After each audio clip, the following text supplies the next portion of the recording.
हमें first season का छोटा सा रिकैप दिखाया जाता है जिसमें बताया जाता है कि 100 सालों से ऊपर से सभी लोग शांति से रह रहे थे और दीवारों के बाहर वाले खतरे के बारे में भूल ही गए थे। लेकिन तभी एक दिन शिगानशिना डिस्ट्रिक्ट में कलोसल और आर्मर टाइटन आए और उन्होंने वॉलमारिया के एंट्रेंस को तोड़ दिया, जिससे कि इंसानों को दीवारों के बाहर के नर्क की फिर से याद आई। इसके 5 साल बाद हमें पता चला कि कई ऐसे लोग हैं जो कि टाइटन बन सकते हैं और इंसानों की तरह ही हमारे साथ रह रहे हैं। जब स्टोहेस डिस्ट्रिक्ट में ऐसे पहले टाइटन को पकड़ा गया, एनी लेनहार्ट। तो इसके बाद हमें आगे का सीन दिखाया जाता है जब स्काउट रेजिमेंट एनी के क्रिस्टल को कवर कर रहे होते हैं तो कुछ सोल्जर्स ऊपर दीवार की ओर देखते हैं, वॉलसीना की उस दीवार पे जहाँ से फीमेल टाइटन ऊपर चढ़ने की कोशिश कर रही थी। तब हमें दिखाया जाता है कि दीवार को अंदर का कुछ हिस्सा हमें दिखाई दे रहा है और वहाँ पे एक कलोसल टाइटन है जो कि नीचे खड़े लोगों को देखता है। इसे देख के सब चौंक जाते हैं, यहाँ तक कि सेक्शन कमांडर हांजी जोई भी। तभी पीछे से पास्टर निक आता है और वो हांजी और बाकी सबको कहता है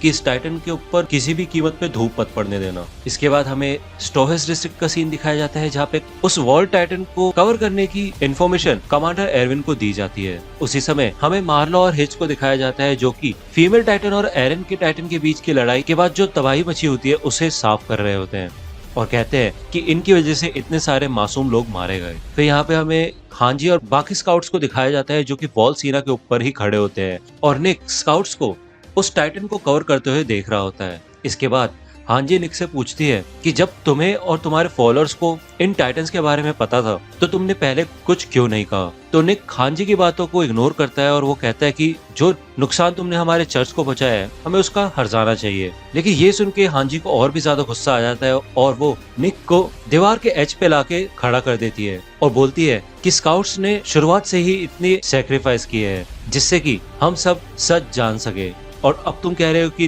तुम कुछ नहीं कहना चाहते। तो निक बोलता है कि ना ही वो कुछ बताएगा और ना ही उसके फॉलोअर्स, और वो हांजी को कहता है अगर ऐसा है तो तुम मुझे छोड़ दो। लेकिन हांजी उसकी जान बख्श देती है और उसको वापस पीछे ही फेंक देती है। तो हांजी का असिस्टेंट उसके पास आ जाता है और हांजी सोचती है कि पता नहीं पिछली बार उसे इतना डर कब लगा था। तभी स्टोहेस डिस्ट्रिक्ट की बेल बजती है और एक स्काउट कमांडर एरविन के पास आता है। तब हमें 12 घंटे पहले का सीन दिखाया जाता है जहाँ पे स्काउट रेजिमेंट के रिक्रूट्स को वॉलरोस के सदर्न रीजन में निगरानी पे रखा होता है, जहाँ पे साशा और कॉनी काफी ज्यादा बोर हो चुके होते हैं और वो कहते हैं कि उनके गांव आसपास ही है तो क्यों ना वहाँ पे छुप के जाएं। तो रायनर उनकी बात सुन के इस बात को सीरियसली लेता है और वो कहता है कि मैं तुम्हारी मदद करूंगा। वो देखता है कि ये सिचुएशन तो काफी अलग है क्योंकि उन्हें कहा गया था कि वो सिर्फ सादे कपड़ों में बिना वेपन्स के रहे, जबकि सिर्फ उनके सुपीरियर्स के पास ही ओडियम गियर और यूनिफॉर्म रहेंगी। साशा बोरियत की वजह से अपना सर टेबल पे रख लेती है, लेकिन वो फिर से उठ जाती है जब उसे कुछ दूरी पे चलने की आवाज सुनाई देती है। तो साशा यहाँ पे इन सबको समझाने की कोशिश करती है कि उसने टाइटन के पैरों की आवाज सुनी, लेकिन उसकी बात कोई मानता नहीं। लेकिन तभी सेक्शन कमांडर मीके को भी टाइटन्स के बारे में पता चलता है जो कुछ ही दूरी पे मौजूद है। वो उसी समय थॉमस को कमांडर एरविन के पास भेज देता है स्टोहेस डिस्ट्रिक्ट में, और तभी नानाबा रिक्रूट्स के पास आती है और वो उन सबको भी बताती है कि चल क्या रहा है। तो यहाँ पे सारे के सारे रिक्रूट्स अपने घोड़ों को तैयार करते हैं और नानाबा मीके के पास चली जाती है छत पे और वो बताती है कि ऐसा कैसे हो सकता है, अगर वॉलरोस भी टूट चुकी है तो हम सबका बचना बहुत ज्यादा मुश्किल है। लेकिन मीके कहता है जब तक हम लड़ते रहेंगे तब तक हम हारेंगे नहीं। तो यहाँ पे मीके उसके स्क्वाड को 4 टीमें बनाने के लिए कहता है और बोलता है कि हर जगह ये खबर फैला दो। और वो ये भी पूछते हैं कि क्या कोई सोल्जर या रिक्रूट इस जगह के बारे में जानता है। तो साशा बताती है कि उसे नॉर्दर्न एरिया के बारे में पता है क्योंकि उसका गाँव वहीं पे है, और वो कॉनी की तरफ से बोलती है कि कॉनी को भी पता है। लेकिन कॉनी को ये रियलाइज होता है कि जिस तरफ से टाइटन आ रहे हैं उसी तरफ उसका गांव है। तो कॉनी साउथ वाली टीम को ज्वाइन करने के लिए मीके से पूछता है और वो कहता है क्या एक बार खबर पहुंचाने के बाद मैं अपने गांव में जा सकता हूं। तो मीके उसे हाँ बोल देता है। तो रायनर भी कॉनी के साथ आ जाता है और बेटोल्ड से भी उसको ज्वाइन करने के लिए कहता है। पहले तो बेटोल्ड मानता नहीं, लेकिन उसके बाद फिर बेटोल्ड भी मान जाता है। नानाबा रिक्रूट्स को बताती है ये सिचुएशन बहुत बुरी है तो इसलिए तुम जितना कर सकते हो उतना करना। तो यहाँ पे थोड़ी ही दूर एक जंगल होता है, वहाँ पे कुछ टाइटन्स होते हैं, लेकिन स्काउट्स देखते हैं कि थोड़ी देर बाद उन टाइटन्स ने एकदम से भागना शुरू कर दिया है। तो मीके ग्रुप से अलग हो जाता है और वो सदर्न टीम की कमांड उसके सबऑर्डिनेट गैलगर को दे देता है। जहाँ पे सारे स्काउट्स मीके की चिंता कर रहे होते हैं तब गैलगर बताता है कि उसके स्किल्स काफी कमाल के हैं, कैप्टन लीवाई के बाद वो ही आता है। तो ये सारे के सारे स्काउट्स अपने रास्ते पे चलते रहते हैं और मीके टाइटन से निपटता है। और यहाँ पे हमें फिर से स्टोहेस डिस्ट्रिक्ट का सीन दिखाया जाता है जहाँ पे एरन एक सपना देखता है जहाँ पे उसकी मॉम उसे डांटती है क्योंकि वो एक लड़ाई करके घर में आया होता है और उसकी माँ कहती है कि हमेशा मिकासा ही तुम्हें बचाती है, तो कभी तुम भी मिकासा को बचा के देखो, ऐसी लड़ाइयाँ ना करके। यहाँ पे एरन नींद से उठ जाता है और वो देखता है कि मिकासा उसके बेड के पास ही बैठे बैठे सो गई होती है, लेकिन जब उसके हाथ से उसका स्कार्फ गिर जाता है तब वो उठ जाती है। तो एरन वो स्कार्फ उठा के मिकासा को देता है और कहता है कि ये बहुत पुराना हो गया है, मेरे को जैसे ही एक नया मिलता है मैं तुम्हें दे दूंगा। तभी आर्मिन वहां पे आता है और वो कहता है कि वॉर रोज में टाइटन देखे गए हैं। तो स्टोहेस डिस्ट्रिक्ट के स्काउट्स भी तैयार होते हैं और लीवाई एरविन के पास जाता है। एरविन लीवाई से पूछता है कि क्या तुम मिशन पे जा सकते हो, तो लीवाई कहता है मेरे पास और कोई चारा है क्या। अब क्योंकि यहाँ पे मीके कमांड में होता है तो एरविन थोड़ी चैन की सांस ले पाता है और वो सोचता है कि मीके संभाल सकता है। तो फिर से यहाँ पे हमें वॉलरोस का सीन दिखाया जाता है जहाँ पे मीके 9 में से 5 टाइटन्स को मार देता है, जिसके बाद उसे यकीन हो जाता है कि अब स्काउट्स को काफी टाइम मिल जाएगा यहाँ से निकलने के लिए। तो वो अपने घोड़े को बुलाता है, लेकिन पास में ही एक अबनॉर्मल टाइटन घूम रहा होता है, लेकिन उसके पूरे शरीर पे बाल होते हैं। इस वजह से उसको थोड़ी चिंता होती है। जैसे ही मीके का घोड़ा पास आता है तभी वो बीस्ट टाइटन उस घोड़े को पकड़ लेता है और मीके की ओर देखता है। इससे पहले कि मीके कुछ समझ पाए, वो बीस्ट टाइटन वो घोड़ा मीके के ऊपर फेंक देता है, जिससे कि मीके छत से नीचे गिर जाता है और एक बड़ी आंखों वाला टाइटन मीके को पकड़ लेता है और उसके पैरों को काट लेता है। मीके दर्द से चिल्लाने लग जाता है, लेकिन बीस्ट टाइटन उस छोटे टाइटन को रुकने के लिए कहता है। तो वो टाइटन मीके को पकड़ के रखता है और बीस्ट टाइटन अपने घुटनों पे नीचे बैठता है, लेकिन वो छोटा टाइटन फिर से मीके के पैरों को काटता है, जिसके बाद बीस्ट टाइटन उस टाइटन से परेशान होकर उसको मार देता है और उसका सर कुचल देता है और मीके जमीन पे गिर जाता है। अब क्योंकि किसी ने भी आज से पहले किसी बोलने वाले टाइटन के बारे में नहीं सुना था, तो इसे देख के मीके काफी ज्यादा डर जाता है और वो बोल ही नहीं पाता। बीस्ट टाइटन के हाथ पे जो खून होता है वो इवेपोरेट हो जाता है और वो मीके से पूछता है कि ये जो तुमने पहन रखा है इस इक्विपमेंट का नाम क्या है, लेकिन मीके काफी डरा होता है और वो बोल भी नहीं पाता। तो बीस्ट टाइटन बोलता है कि इसके साथ साथ तुम्हारी ये तलवार और बाकी सब दिखने में काफी ज्यादा अच्छा है। तो बीस्ट टाइटन यहाँ पे कहता है कि मुझे तो लगा था हम दोनों एक ही भाषा बोलते हैं, लेकिन शायद ऐसा नहीं है। तो वो मीके के जवाब का इंतजार नहीं करता और मीके का ओडियम गियर ले लेता है और मीके को वहीं छोड़ के वहां से जाने लगता है और उसे कुछ नहीं कहता। मीके डर तो रहा होता है, लेकिन फिर उसे नानाबा से की बात याद आती है कि जब तक हम लड़ते रहेंगे तब तक हम हारेंगे नहीं। तो यहाँ पे मीके लड़ने के लिए तैयार होता है और चिल्लाता है, लेकिन बीस्ट टाइटन पीछे मुड़ता है और बाकी 3 टाइटन्स को बोलता है कि तुम अब हिल सकते हो। तभी वो सारे के सारे टाइटन मीके के ऊपर अटैक कर देते हैं। मीके उनसे बचने की कोशिश करता है, लेकिन वो तीनों टाइटन्स उसको पकड़ लेते हैं और उसको खाना शुरू कर देते हैं। मीके बुरी तरह मदद के लिए चिल्लाने लगता है। तो यहाँ पे बीस्ट टाइटन कहता है अच्छा तो तुम अब बोल सकते हो। तो यहाँ पे बीस्ट टाइटन चला जाता है और वो कहता है कि इंसानों ने काफी तरक्की कर ली है। और यहाँ पे मीके दर्द और खौफ में चिल्ला रहा होता है जब टाइटन्स उसे खा रहे होते हैं और उसके शरीर के टुकड़े टुकड़े कर देते हैं। ट्रॉस डिस्ट्रिक्ट का सीन दिखाया जाता है और यहाँ पे डॉट पिक्सिस और हानस होते हैं और तभी वहाँ पे गैरिसन रेजिमेंट का एक सोल्जर आता है और बताता है कि वॉलरोस टूट चुकी है। उस रात स्टोहेस डिस्ट्रिक्ट में स्काउट रेजिमेंट साउथ वेस्टवर्ड जाने के लिए निकलते हैं और उन्हें खबर मिली थी कि वहाँ पे टाइटन्स हैं। तो यहाँ पे एरन और मिकासा होते हैं और उनके पास आर्मिन भी आ जाता है और आर्मिन कहता है कि क्या ऐसा हो सकता है कि वॉल्स के अंदर टाइटन्स है तो टाइटन्स उन्हीं वॉल्स को तोड़ पाएंगे। तो एरन आर्मिन को याद दिलाता है कि सिगानशिना में क्या हुआ था, लेकिन आर्मिन बताता है कि उन्होंने दीवार को नहीं तोड़ा था बल्कि उन्होंने गेट को तोड़ा था। और उसके बाद आर्मिन ये भी बताता है कि किसी को ये भी नहीं पता है कि ये दीवारें बनी कैसे थी और इस चीज का कोई नामो निशान भी नहीं है। और अगर हम बात करें एनी लियोनहार्ट के क्रिस्टल की और उसके हार्डनिंग एबिलिटी की,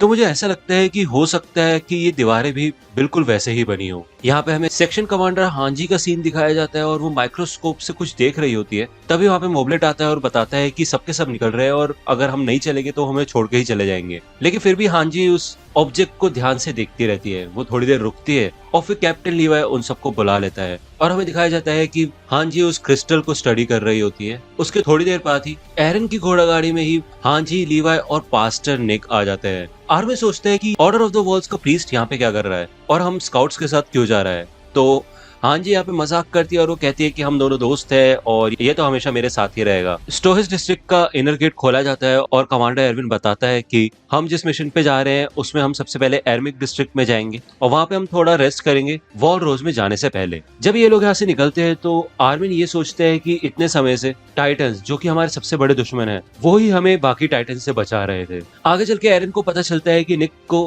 हमेशा से ही वॉल टाइटन्स के बारे में पता था और हांजी बताती है कि अब इनका प्लान यही है कि ये लोग निक को एरमिक डिस्ट्रिक्ट लेके जाना चाहते हैं जिससे कि इसकी आंखें खुले और इसको पता चले कि टाइटन्स कितने खतरनाक होते हैं। ये सुन के एरन को और भी ज्यादा गुस्सा आ जाता है और वो कहता है कि इसको सब कुछ पता था लेकिन ये फिर भी चुप क्यों रहा, यहाँ पे इंसानियत खत्म होने वाली है। लीवाई निक के पास ही बैठा होता है और वो कहता है कि अगर तुम ऐसे नहीं बताओगे तो मेरे पास और तरीके हैं, और वो अपने कोट के अंदर से एक गन पॉइंट कर देता है। लेकिन हांजी उसे देख के यही बोलती है कि गुस्सा या जबरदस्ती करने से कोई फर्क नहीं पड़ने वाला, क्योंकि उसने ठान रखा है कि ये बात वो किसी को नहीं बता सकता। तो हमें उसी दिन का सुबह का सीन दिखाया जाता है जहाँ पे साशा अपने कमांडिंग ऑफिसर के साथ अपने विलेज में जा रही होती है, उन्हें बताने के लिए कि टाइटन्स आ गया और यहाँ से जल्द बाहर निकलो। जब वो अपने होम टाउन जा रही होती है तो उसे अपनी 3 साल पहले की बातें याद आती है जो उसने अपने फादर से की होती है। अब यहाँ पे साशा को इतनी भूख लग रही होती है कि वो ठंड के लिए बचाया हुआ खाना भी खाने लग जाती है। तो पहले तो उसके पापा उसे छुड़ाने की कोशिश करते हैं लेकिन साशा मानती नहीं है, और उसके पापा उससे पूछते हैं कि तुम्हें क्या लगता है कि हमारी जिंदगी इतनी बदल क्यों गई है। तो साशा बताती है क्योंकि वॉलमारी टूट गई थी, उसके बाद जो नए लोग आए उन्होंने हमारा खाना छीनना शुरू कर दिया। लेकिन उसके पापा बोलते हैं कि लेकिन उनके पास और कोई चारा भी तो नहीं था ना, उन्होंने अपने घर खो दिए टाइटन्स की वजह से। तो साशा बोलती है कि ये उनकी गलती है कि उन्होंने अपनी जिंदगी खोई और अपनी जमीन खो दी, उसमें हमारी कोई गलती नहीं है। तो उसके पापा बताते हैं कि जब ये फॉरेस्ट काटे जाएंगे तभी तो नई फसलें उगाई जाएंगी जिससे कि और भी लोगों का पेट भरेगा। भले ही हमारी फैमिली ने सदियों से शिकार ही किया है लेकिन अब हमें शायद ये सब छोड़ देना चाहिए, और वैसे भी गवर्नमेंट उनको घोड़े पालने के लिए काफी अच्छी तनख्वाह देने के लिए तैयार है। तो यहाँ पे उसके पापा बदलने की बात करते हैं लेकिन साशा मानती नहीं है। उसके बाद उसके पापा उसे कुछ नहीं समझाते और वो कहते हैं ठीक है जैसे तुम्हें रहने रहो, लेकिन ये भी याद रखना जिन लोगों से तुम मुंह फेर रही हो अगर आगे चल के तुम्हें उनकी जरूरत पड़ेगी तो वो भी तुम्हारी मदद नहीं करेंगे। तो दोस्तों अगर आप अटैक ऑन टाइटन से रिलेटेड मर्चेंडाइज खरीदना चाहते हैं तो इन सब के लिंक आपको डिस्क्रिप्शन में मिल जाएगी, वहां से आप इनको खरीद सकते हैं। तो यहाँ पे फिर से हमें अभी का सीन दिखाया जाता है कि कैसे साशा जब अपनी विलेज की ओर जा रही होती है तो उसको टाइटन्स के पैरों के निशान देखने को मिलते हैं। जब वो थोड़ा आगे बढ़ती है तो उसे एक नई विलेज दिखाई देती है जिसको वो पहचानती नहीं है। उनमें से ही एक घर में एक छोटा सा टाइटन होता है और वो एक औरत के पैरों को खा रहा होता है, और वहीं पे उसकी बेटी इतनी ज्यादा शौक हो चुकी होती है कि वो हिल भी नहीं पाती। लेकिन जब वो लड़की अपनी माँ की तरफ देखती है तब वहां पे साशा होती है और वो एक कुल्हाड़ी से उस टाइटन के नेप पे मारती है। लेकिन ये अटैक इतना ज्यादा ताकतवर नहीं था जिससे कि उसका नेप पूरी तरह से कट पाए और वो मर पाए। तो जब साशा दोबारा से वो कुल्हाड़ी निकालती है तो खून की वजह से वो कुल्हाड़ी स्लिप होकर दरवाजे के ऊपर गड़ जाती है और साशा उस तक फिर से नहीं पहुंच पाती। अब क्योंकि साशा के पास उस टाइटन को मारने के लिए कोई हथियार नहीं था तो वो उस लड़की को वहां से उठा के ले जाती है और उस औरत से माफी मांगती है कि वो उसको नहीं बचा सकती। साशा उस लड़की को अपने घोड़े के पास लेके आती है और उससे बात करने की कोशिश करती है, लेकिन तभी वो घोड़ा वहां से भाग जाता है और ये दोनों घोड़े पे चढ़ भी नहीं पाते। साशा अपने घोड़े को सीटी बजा के बुलाने की कोशिश करती है लेकिन वो नहीं आता और वो उस लड़की से बात करने की कोशिश करती है, लेकिन तभी वो टाइटन घर से बाहर निकल जाता है और उनकी तरफ बढ़ने लग जाता है। साशा अपने तीर कमान उठाती है और उस लड़की को लेके वहां से भागने लग जाती है। जब वो भाग रहे होते तो लड़की बताती है कि पूरे गांव को पता था कि उस लड़की के मॉम के पैर खराब है और वो चल नहीं सकती है, लेकिन तब भी कोई उन्हें बचाने नहीं आया। तो जब यहाँ से ये ब्रिज के ऊपर से जाते हैं तो साशा को अपने ट्रेनिंग के दिन याद आते हैं। तो कुछ साल पहले का सीन हमें यहाँ दिखाया जाता है जहाँ पे साशा होती है और उसके पास क्रिस्टा और उसकी फ्रेंड इमेर आती है। अब इमेर यहाँ पे साशा के बोलने के ढंग का मजाक उड़ाती है और उसके एक्सेंट का मजाक उड़ाती है और वो कहती है तुम हमेशा इतने अच्छे से बात क्यों करती हो। तो यहाँ पे इमेर सही अंदाजा लगाती है कि साशा को अपने एक्सेंट से शर्म आती है और वो कहती है ऐसे जीने का क्या मतलब है। भले क्रिस्टा इमेर को रोकने की कोशिश करती है और साशा का साथ देती है और कहती है कि उसकी मर्जी है, वो फिर चाहे जो भी करना चाहे वो कर सकती है, लेकिन इमेर फिर भी साशा को बोलती रहती है कि तुम जैसी हो तुम्हें वैसे ही रहना चाहिए, तुम किसी और की तरह एक्ट क्यों करती हो। तो यहाँ पे फिर से क्रिस्टा इमेर को डांटती है और वो कहती है कि तुम्हें क्या दिक्कत है, साशा चाहे कैसी भी रहे, जैसा वो चाहती है वो वैसा ही कर रही है। लेकिन फिर भी इमेर कहती है कि साशा बहुत अजीब है और क्रिस्टा इमेर को बताती है कि सब लोग तुम्हारी तरह बेदिल नहीं होते। तो जब यहाँ पे साशा उस लड़की को टाइटन से लेके भाग रही होती है तो साशा सोचती है कि उसको ये सारी मेमोरीज याद क्यों आ रही है और वो उस लड़की को बोलती है कि तुम भागते रहो, और यहाँ पे साशा खुद रुक जाती है और लड़की को कहती है कि आगे चल के तुम्हें मदद मिल जाएगी। जब वो लड़की वहां से भागने लग जाती है तो साशा टाइटन के गले पे एम करती है लेकिन उससे उसके नेप पे कोई फर्क नहीं पड़ता। यहाँ पे साशा को आइडिया आता है कि अगर वो इस टाइटन को अंधा कर देगी तो उस लड़की को काफी समय मिल जाएगा यहाँ से निकलने का। तो यहाँ पे वो एक छोटी सी पहाड़ी पे चढ़ जाती है और उसका दूसरा शॉट मिस हो जाता है। अब यहाँ पे उसके पास सिर्फ 2 ही एरो बचे होते हैं और वो थर्ड शॉट बिल्कुल कॉन्सेंट्रेट करके उस टाइटन की एक आंख पे मार देती है। तो तो यहाँ पे जब वो आखिरी शॉट के लिए तैयार हो रही होती है तो उसको पता होता है कि अगर उसने ये शॉट नहीं लगाया तो इससे उसकी तो जान खतरे में है ही, बल्कि उसके साथ साथ उस लड़की की जान भी खतरे में है। तो यहाँ पे साशा कोई चांस नहीं लेना चाहती थी और वो कमान को फेंक देती है और तीर को हाथ में पकड़ के सीधा टाइटन की ओर भाग के उसकी दूसरी आंख अपने खुद के हाथों से फोड़ देती है। लेकिन तभी वो टाइटन साशा को पकड़ लेता है। अब क्योंकि टाइटन की पूरी बॉडी पे खून लगा होता है क्योंकि वो उस औरत को खा रहा था, इस वजह से यहाँ पे उसकी चेस्ट काफी ज्यादा स्लिपरी होती है और साशा आसानी से उससे छूट के निकल जाती है। और जब साशा वहां से वापस जा रही होती है तो वो देखती है कि कुछ लोग घोड़े पे सवार आ रहे होते हैं और वो वहाँ पे उस लड़की को भी देखती है और साथ ही साथ अपने पिता को भी देखती है। वो अपने पिता के ग्रुप को ज्वाइन कर लेती है और उसके पिता उसे बताते हैं कि वो रेफ्यूजीज के लिए घोड़े डिलीवर करते हैं जिससे कि लोगों को निकाला जा सके। उसके पिता बताते हैं कि उन्होंने सुना कि साशा एक टाइटन से अकेले लड़ी और उसे अपनी बेटी पे गर्व है, तो इसलिए साशा अपने घर आके बहुत ज्यादा खुश होती है। दूसरी ओर हमें कॉनी का सीन दिखाया जाता है और वो बाकी ग्रुप से बहुत ज्यादा आगे निकल रहा होता है। भले ही रायनर उसे रोकने की कोशिश करता है और वो कहता है कि तुम बहुत तेज जा रहे हो। अब जब कॉनी अपने विलेज में पहुंचता है तो वो देखता है कि यहाँ पे कोई नहीं होता। वो चिल्ला के बोलता है कि मैं कॉनी हूँ और मैं घर वापस आ चुका हूँ, बट वहाँ पे कोई नहीं होता। सारे के सारे घर टूटे होते हैं और सड़कें एकदम खाली पड़ी होती है। तो वो अपने घोड़े पे ही अपने घर की ओर जाता है और वो सोचता है कि उसके पेरेंट्स और उसके भाई बहन सेफ होंगे। लेकिन जब वो अपने घर पहुंचता है तो वो देखता है कि एक टाइटन उसके घर पे पड़ा हुआ है। रायनर कॉनी के पास आता है और उसे उस टाइटन से दूर खींचता है और तभी वहाँ पे गैलगर भी आता है ये देखने के लिए कि यहाँ पे चल क्या रहा है। जब वो ध्यान से देखता है तो उसे पता चलता है कि ये टाइटन इसलिए नहीं हिल सकता क्योंकि इसके हाथ पैर काफी ज्यादा छोटे हैं। और आसपास के स्काउट्स भी यही सोचते हैं कि जब इसके हाथ पैर इतने छोटे हैं तो ये कॉनी के घर के ऊपर कैसे पहुंचा। कॉनी अपने घर के पास खड़ा होता है जहाँ पे उसके घर पे एक छोटे हाथ पैरों वाला टाइटन पड़ा होता है। थोड़ी देर में ही रायनर और बेयरटोल्ड उसके पास आ जाते हैं और पूछते हैं कि क्या कोई जिंदा बचा है। तो कॉनी डरे डरे बोलता है कि नहीं, कोई नहीं मिला। रायनर कॉनी के पास आता है और बेयरटोल्ड वहीं खड़ा रहता है। तभी गैलगर वहां पे आ जाता है और पूछता है कि वहां पे उन्हें कोई बॉडीज मिली। तो ये तीनों बोलते हैं कि नहीं, उन्हें कोई नहीं मिला। तो लिन बताती है कि हो सकता है कि टाइटन आने से पहले ही सारे के सारे निकल चुके हो। ये सुन के कॉनी को काफी ज्यादा अच्छा लगता है, लेकिन यहाँ पे गैलगर सोचता है कि ऐसा कैसे हो सकता है। अगर सारे लोग भाग भी गए थे तो टाइटन्स खाली घरों को क्यों तबाह करेंगे, और यहाँ पे तो किसी खून वून का भी निशान नहीं है। और चलो मान भी लेते कि वो भाग गए होंगे तो वो अपने घोड़े इधर क्यों छोड़ के गए। बिना घोड़ों के तो उनकी बचने की कोई उम्मीद नहीं थी। तो अब यहाँ पे क्योंकि उनके पास कुछ इन्वेस्टिगेशन के लिए बचा नहीं होता तो ये लोग वहां से निकलते हैं। कॉनी भी अपने घोड़े पे चढ़ता है, लेकिन तभी उसे महसूस होता है कि वो टाइटन कुछ बोलता है। वो टाइटन कॉनी को बोलता है वेलकम होम। तो कॉनी काफी डरा डरा होके उस टाइटन को देखता है, लेकिन तभी रायनर उसके पास आता है और कहता है कि चलो सब चल रहे हैं, हमारे साथ चलो। लेकिन कॉनी अपना पॉइंट रखने की कोशिश करता है और वो अपनी मॉम के बारे में बात करता है। लेकिन यहाँ पे रायनर गुस्सा हो जाता है और वो बोलता है कि तुम्हें समझ नहीं आता, ये मिशन ज्यादा इंपॉर्टेंट है और कई लोगों की जिंदगी दाव पे लगी है। तो कॉनी रायनर की बात समझ जाता है और वो गैलगर के स्क्वाड्स के साथ वहां से निकल जाते हैं। तो अब यहाँ पे हमें वॉलरोज का सीन दिखाया जाता है और टाइटन दिखने के 7 घंटे बाद यहाँ पे नानाबा की टीम होती है और उन्होंने उस एरिया के सारे टाउन्स में लोगों को बता दिया होता है कि ये जगह खाली कर दो। तो अब उनका अगला टास्क होता है वॉलरोज में जहाँ पे भी छेद हुआ है उस जगह को ढूंढना जिधर से टाइटन आ रहे हैं। भले इमिर नानाबा से कहती है कि क्रिस्टा और उसको घर जाने दो क्योंकि उनके पास तो लड़ने के लिए कोई गेयर भी नहीं है, वरना तो वो टाइटन का खाना ही बन जाएंगे। लेकिन नानाबा मना कर देती है और वो कहती है कि हो सकता है कि आगे चल के हमें इंटीरियर में कोई रिपोर्ट भेजनी हो तो उसके लिए तुम दोनों काम आओगे। क्रिस्टा एमिर से बोलती है कि तुम्हें मेरी चिंता करने की कोई जरूरत नहीं है, मुझे पता है कि इन सब चीजों में रिस्क है। लेकिन क्रिस्टा एमिर से कहती है कि तुमने स्काउट रेजिमेंट ज्वाइन क्यों किया। तो यहाँ पे एमिर कहती है कि कुछ भी हो लेकिन मैंने तुम्हारे लिए ज्वाइन नहीं किया है। लेकिन क्रिस्टा एमिर को बताती है कि ये तो सभी जानते हैं कि एमिर क्रिस्टा से ज्यादा केपेबल है और 10th रैंक पे क्रिस्टा की जगह एमिर को ही आना चाहिए था, लेकिन एमिर ने जानबूझ के क्रिस्टा को आगे बढ़ने दिया। तो ऐसा क्यों हुआ। तो क्रिस्टा यही कहती है कि तुम ऐसा मेरी फैमिली की वजह से ही करती हो ना। तो एमिर बोलती है हाँ, लेकिन मैं अपने लिए लड़ती हूँ ना कि किसी और के लिए।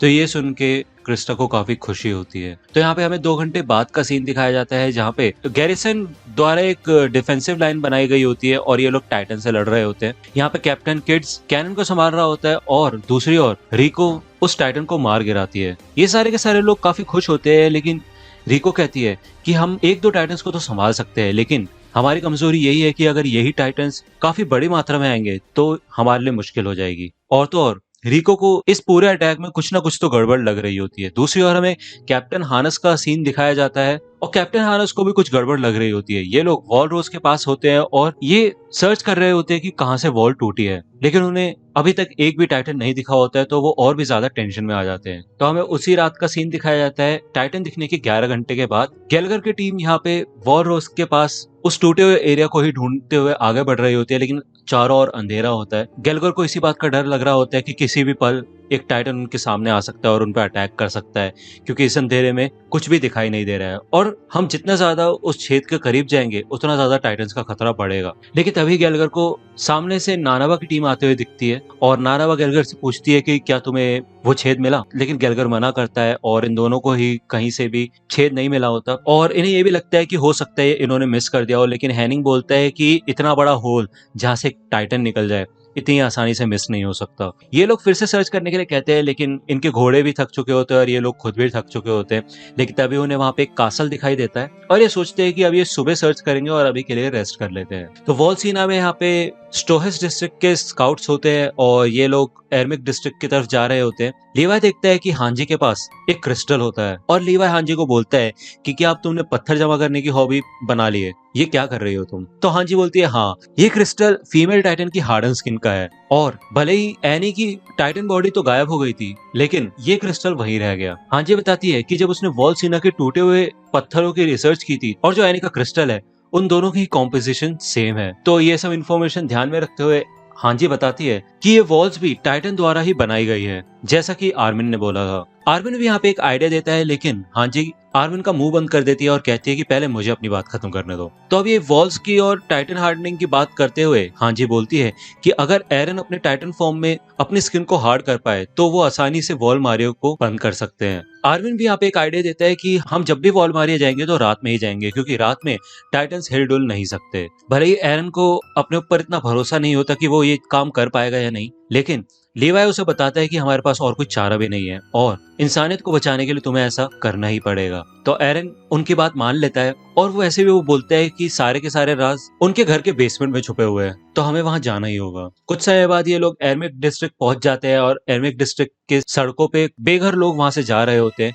निक उनको देख के चौंक जाता है और लीवाई निक को याद दिलाता है कि यही हमेशा होता है जब भी कोई वॉल टूटती है या फिर कोई भी बुरी खबर आती है, और इसमें ऑर्डर ऑफ द वॉल्स की भी गलती है और आगे भी ऐसा ही होता रहेगा अगर चर्च अपना मुंह बंद रखेगा तो। इसके बाद हांजी निक से पूछती है कि अभी भी तुम्हारा मन बदला या फिर तुम पहले की तरह रहोगे, लेकिन निक यही बोलता है कि वो कुछ नहीं बता सकता। लेकिन जाने से पहले वो एक बात जरूर बताता है। वो कहता है कि एक स्काउट है जिसने इसी साल रेजिमेंट में ज्वाइनिंग की है और वो वॉल्स के सारे राज बता सकता है जो कि हम नहीं बता सकते। तो जैसे ही निक ये बात बोलता है वहां पे साशा आ जाती है वॉल रोज से एक मैसेज लेके हांजी के लिए। भले ही एरन, मिकासा और आर्मिन समझ जाते हैं कि निक किसकी बात कर रहा है और हांजी को ये पता होता है कि अगर वो स्काउट रेजिमेंट में है तो वो अभी फ्रंट लाइंस में ही लड़ रहे होंगे। तो ये लोग जब वहां से निकलते हैं तो साशा अपना मैसेज हांजी को देती है और हांजी साशा को एक स्टीम पोटैटो देती है। तो हांजी बाकी रिक्रूट से पूछती है कि तुम्हें क्या लगता है वो है कौन। तो वो बताते हैं कि वो हाइट में छोटी है और उसके सुनहरे बाल हैं और ज्यादातर वो इमेर के साथ ही देखी जाती है। भले ही उस लड़की को हांजी नहीं जानती होती, लेकिन हांजी को ये नाम जरूर याद होता है, इमेर। तो यहाँ पे उटगार्ड कैसल का हमें सीन दिखाया जाता है और राइनर इमेर के पास होता है स्टोरेज रूम में और ये लोग किसी बारे में बात कर रहे होते हैं, जिसके बाद इमेर राइनर को घूर के देखती है। अब ये कन्वर्सेशन हमें पूरी नहीं दिखाई जाती क्योंकि उससे पहले ही लेन आ जाती है और सबको आके जगा देती है और उन्हें छत पे लेके जाती है। वहां पे हमें दिखाया जाता है कि चारों ओर से टाइटन्स ने इनके कासल को घेर लिया होता है और ये लोग इस बात पे ज्यादा शॉक हो जाते हैं कि बिना सनलाइट के ये सारे टाइटन्स हिल कैसे पा रहे हैं। कॉनी बीस्ट टाइटन को देख के चौंक जाता है और बीस्ट टाइटन वॉल रोज की तरफ बढ़ रहा होता है। ये सबके सब उसे देख के चौंक जाते हैं। अब नीचे जो टाइटन मौजूद होते हैं वो टावर पे हमला करना शुरू करते हैं और यहाँ पे हमें फिर से एरमिक डिस्ट्रिक्ट का सीन दिखाया जाता है और हांजी सबको प्लान बता देती है और निकलने से पहले लीवाई आर्मिन से कहता है कि तुम हांजी के साथ कोऑपरेट करना और कोई अच्छा सा प्लान बनाना, और लीवाई मिकासा से बोलता है कि तुम किसी भी कीमत पे एरन की रक्षा करना। और दूसरी ओर हमें फिर से उटगार्ड कैसल का सीन दिखाया जाता है और यहाँ पे गेलगर खड़ा होकर डरने लग जाता है क्योंकि ये सारे के सारे टाइटन्स दरवाजा तोड़ने लग जाते हैं। वो अपनी ब्लेड्स बाहर निकाल लेता है और गुस्से से कहता है कि तुम ही टाइटन्स की वजह से मैं अपनी रात के ड्रिंक भी नहीं पी पा रहा। और बाकी 3 लीडर्स भी गेलगर को ज्वाइन कर लेते हैं और नानाबा रिक्रूट से कहते हैं कि तुम सब पीछे रहो, हमारे पास ओडियम गेयर है और हम इनको मजा चखा देंगे। तो ये लोग वहां पे लड़ने के लिए चले जाते हैं और बीस्ट टाइटन वॉर रोज के ऊपर चढ़ चुका होता है। हमें एर्मिक डिस्ट्रिक्ट का फिर से सीन दिखाया जाता है और लीवा एरन से बोलता है कि इस बार अपने गुस्से पे काबू रखना और कोई गलती मत करना। और यहाँ पे हांजी और बाकी सब उटगार्ड कैसल की ओर निकल जाते हैं कि इधर दो अब नॉर्मल टाइटन्स होते हैं और वो एक दूसरे से लड़ रहे होते हैं और दूसरी ओर बीस्ट टाइटन वॉल रोज के ऊपर चढ़ जाता है। यहाँ पे नानाबा अपने ब्लेड्स निकाल के लड़ने के लिए तैयार हो जाती है और बाकी स्काउट्स भी उटगार्ड कैसल से नीचे कूदते हैं टाइटन से लड़ने के लिए और वो सारे रिक्रूट्स ऊपर ही रहते हैं। तो यहाँ पे हमें 2 घंटे पहले का सीन दिखाया जाता है जहाँ पे नानाबा और गेलगर की टीम उटगार्ड कैसल में आ जाते हैं और वो इधर अपने घोड़ों को पानी वानी पिलाते हैं और रेस्ट करने देते हैं। हैनिंग देखता है कि यहाँ पे कुछ सामान पड़ा हुआ है और इसे देख के ये पता चल रहा है कि यहाँ पे हाल ही में कोई रह रहा था। तो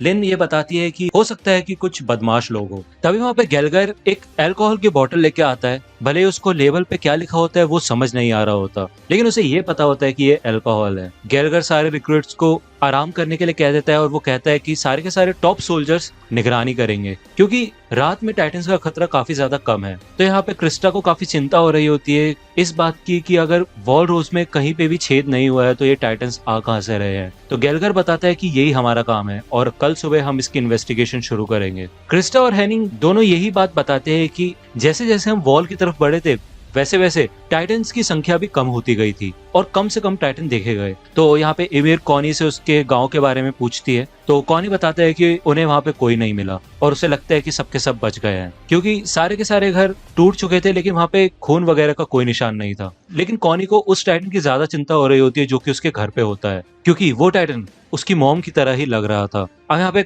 रायनर को फिर से गुस्सा आता है लेकिन तभी इमिर काफी जोर जोर से हंसने लग जाती है और वो कहती है कि तुम कितने बेवकूफ हो, तुम क्या कहना चाहते हो कि तुम्हारी मॉम टाइटन है। और इमिर फिर से मजाक उड़ाती है और कहती है इस हिसाब से तो तुम्हारे पापा भी टाइटन होंगे क्योंकि ये तो नॉर्मल सी बायोलॉजी है। तो इधर कॉनी को और भी ज्यादा गुस्सा आ जाता है। कुछ घंटों बाद रायनर इमिर के पास आता है और इमिर यहाँ पे कुछ खाने के लिए ढूंढ रही होती है और जब रायनर इमिर के पास आता है तो इमिर रायनर का भी मजाक उड़ाती है और कहती है कि मुझे तुम्हें देख के नहीं लगता कि तुम किसी लड़की में इंटरेस्टेड भी होगे। तो रायनर भी इमिर से बोलता है मुझे भी नहीं लगता कि तुम जैसी लड़की लड़कों में इंटरेस्टेड होगी। तो इमिर बताती है कि वो खाने के लिए कुछ ढूंढ रही है क्योंकि मरने से पहले कुछ ना कुछ तो खा ही लेना चाहिए। तो यहाँ पे रायनर कॉनी के बारे में बात करता है और वो इमिर से शुक्रिया बोलता है कॉनी का ध्यान बटाने के लिए। रायनर कहता है कि क्या तुम ऐसे ही जोक करते रह सकते हो जिससे कि उसको ज्यादा चिंता ना हो क्योंकि उसकी फैमिली उसे मिल नहीं रही है और मैं नहीं चाहता कि वो ज्यादा टेंशन ले। तो यहाँ पे इमिर रायनर की बातों पे कुछ खास ध्यान नहीं दे रही होती और उसे वहाँ पे हेरिंग का एक कैन मिलता है और यहाँ पे रायनर वो कैन इमिर से मांग लेता है और वो इस बात से चौंक जाता है कि इमिर को यहाँ पे भी एक कैन कैसे मिल गया।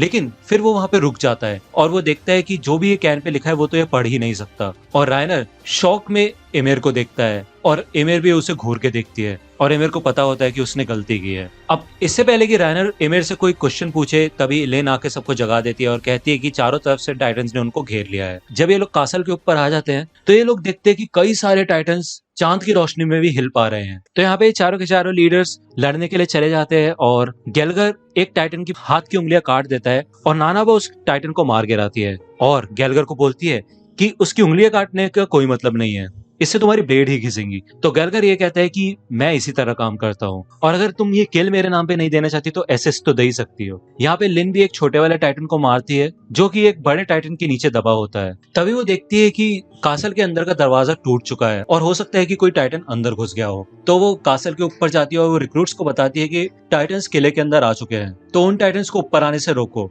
और ऊपर सिर्फ तभी आना जब तुम्हारे पास और कोई चारा ना बचा हो। तो ये सारे रिक्रूट्स नीचे जाते हैं और रायनर आगे बढ़ता है। जब वो बाकी सबसे आगे निकल जाता है तो बेयरटोल्ड उसे रोकने की कोशिश करता है और कॉनी बोलता है कि ऐसे खतरनाक कामों में ये रायनर हमेशा आगे क्यों रहता है। तो बेयरटोल्ड बताता है कि यही उसकी गंदी आदत है। तो यहाँ पे रायनर जब नीचे आ जाता है तो वो एक दरवाजा खोलता है और वहां पे एक टाइटन बैठा होता है और रायनर एकदम से वो दरवाजा बंद कर देता है। तभी वो टाइटन दरवाजे पे हमला करके दरवाजे को तोड़ने की कोशिश करता है और रायनर यहाँ पे मदद के लिए चिल्लाने लग जाता है और तभी वो टाइटन दरवाजा तोड़ के अपना हाथ बाहर निकालता है। तो यहाँ पे रायनर ये देख के सोचता है कि क्या वो मरने वाला है और ये उसका अंतिम समय है। और तभी उसे 5 साल पहले की बात याद आती है जब बेयरटोल्ड और रायनर टाइटन से बच के भाग रहे थे और रायनर को एक टाइटन पकड़ने ही वाला था, लेकिन उनके एक दोस्त ने रायनर को बचा लिया था और रायनर के बदले उस टाइटन ने उसके दोस्त को पकड़ लिया था और खा लिया था और रायनर और बेयरटोल्ड कुछ नहीं कर पाए थे। अब सामने से बेयरटोल्ड आ जाता है और एक पिच फोक से वो टाइटन के मुंह पे हमला करता है और ये दोनों उस पिच फोक को पकड़ के टाइटन को पीछे धकेल देते हैं और रायनर बेयरटोल्ड से कहता है कि हम अपने होम टाउन जरूर जाएंगे और हम इधर नहीं मरने वाले। तो यहाँ पे सीढ़ियों के ऊपर बाकी रिक्रूट्स कैनन लेके आ जाते हैं और इस कैनन के अंदर कोई गन पाउडर या कैनन बॉल नहीं होती, तो ये बस सीढ़ियों से उस कैनन को नीचे ढकेल देते हैं। तो राइनर और बेटोल्ट वहां से कूद के अलग हो जाते हैं और वो कैनन स्लाइड होता हुआ टाइटन के ऊपर जाके गिर जाता है। तो अब इन रिक्रूट्स के पास लड़ने के लिए सिर्फ एक छोटा सा चाकू बचा होता है जो कि कॉनी के पास होता है। तो कॉनी कहता है क्या करो, मैं उसका नेप काटूं? तो राइनर उसे मना करता है और कहता है कि अगर उसने तुम्हें पकड़ लिया तो दिक्कत हो जाएगी। तो क्रिस्टा बोलती है कि शायद हमें ऊपर ही जाना चाहिए, लेकिन तभी कैनन के ऊपर से एक और टाइटन आ जाता है और वो कॉनी के ऊपर हमला करने वाला होता है। लेकिन उससे पहले ही राइनर कॉनी को धकेल देता है और उस टाइटन को भी ढकेल देता है, लेकिन वो टाइटन राइनर का ही हाथ काट लेता है। और क्योंकि राइनर अपने आप को उससे छुड़ा नहीं पाता, तो वो उस टाइटन को अपने कंधे पे उठा लेता है और सीढ़ियों के ऊपर चढ़ के वो उसे लेके खिड़की से नीचे कूदने की सोचता है। लेकिन कॉनी उसे बचाने के लिए आता है और उस टाइटन का जॉ काट देता है, जिससे कि राइनर छूट जाता है। तो टाइटन यहाँ पे पीछे पलट के देखता है, लेकिन इमिर उसे लात मार के खिड़की से नीचे गिरा देती है। तो अब ये रिक्रूट्स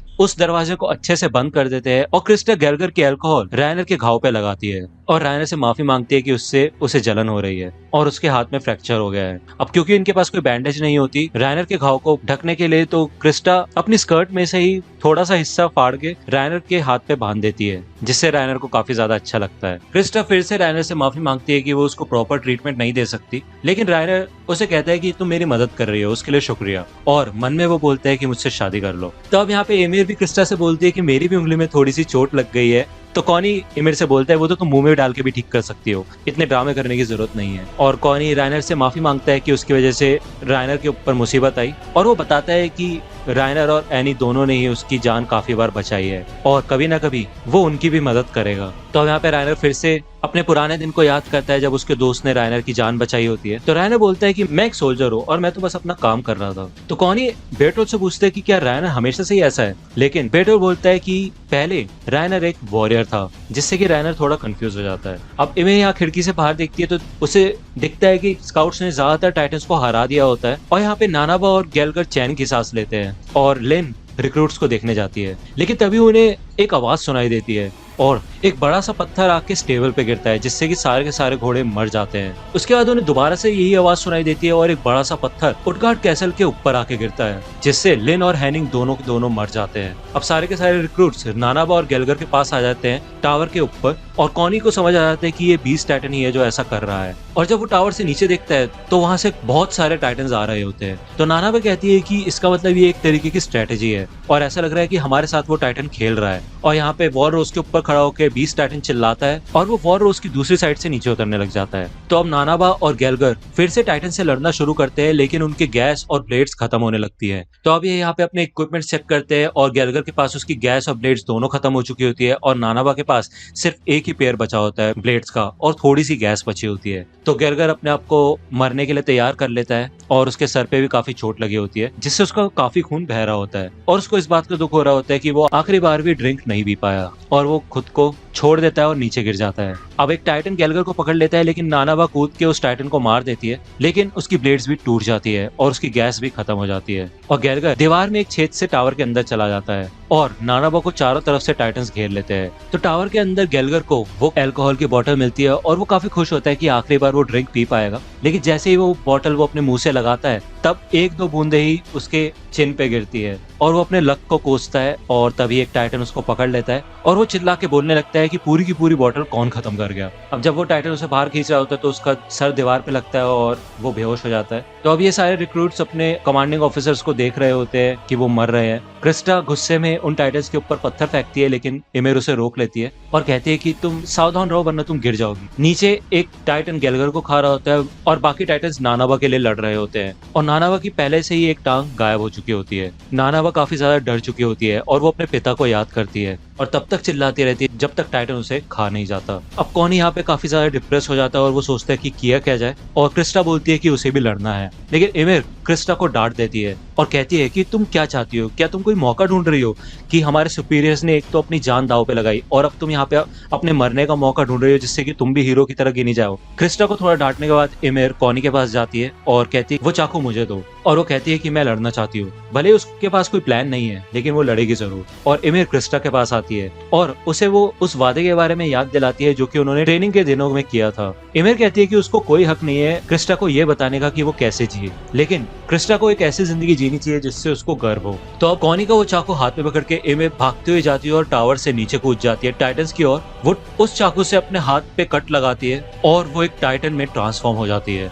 और हमें दिखाया जाता है कि इमेर भी एक टाइटन शिफ्टर है। कुछ सालों पहले का सीन दिखाया जाता है जहाँ पे 104th कैडेट कॉर्प के कैडेट्स एक बर्फीले तूफान में अपनी ट्रेनिंग एक्सरसाइज कर रहे होते हैं और उन्हें पहाड़ से नीचे उतर के बेस पे आना होता है। जब ये लोग वहाँ पे पहुंचते हैं और बात कर रहे होते हैं तभी वहाँ पे रायनर आता है और बताता है कि क्रिस्टा मिल नहीं रही है। मिकासा बोलती है कि क्रिस्टा डैश के साथ ही थी क्योंकि डैश की तबीयत थोड़ी खराब हो रही थी। तो रायनर बताता है कि डैश और साथ ही साथ इमिर दोनों ही वापस नहीं आए हैं। तो मार्को कहता है कि हो सकता है कि वो थॉमस के स्क्वाड के साथ हो। तो रायनर यही कहता है कि थॉमस और उसका स्क्वाड उनको इमिर, डैश और क्रिस्टा के बारे में कुछ नहीं पता। अब इन सबको उनकी चिंता होने लग जाती है और एरन कहता है कि हम उनको ढूंढने जाएंगे, लेकिन उनकी ट्रेनिंग इंस्ट्रक्टर उन्हें मना कर देती है और कहती है कि हम सुबह ढूंढने जाएंगे। लेकिन एरन कहता है कि अगर हम सुबह तक इंतजार करेंगे तो वो जम जाएंगे और मर जाएंगे। लेकिन इंस्ट्रक्टर यही कहती है कि तुम क्या चाहते हो, हम और लोगों की जान खतरे में डालें। तो यहाँ पे हमें दिखाया जाता है कि तूफान में क्रिस्टा और इमिर एक जंगल में से जा रहे होते हैं और यहाँ पे डैश बेहोश पड़ा होता है और उसे एक बॉडी बैग में रख के क्रिस्टा उसे खींच रही होती है। इमिर कहती है कि हम दोनों तभी बच पाएंगे जब हम डैश को यहीं छोड़ देंगे और हम दोनों साथ बेस तक जाएंगे। लेकिन क्रिस्टा यही कहती है कि हम सबके सब बचेंगे और अगर तुम चाहो तो तुम अकेली आगे जा सकती हो।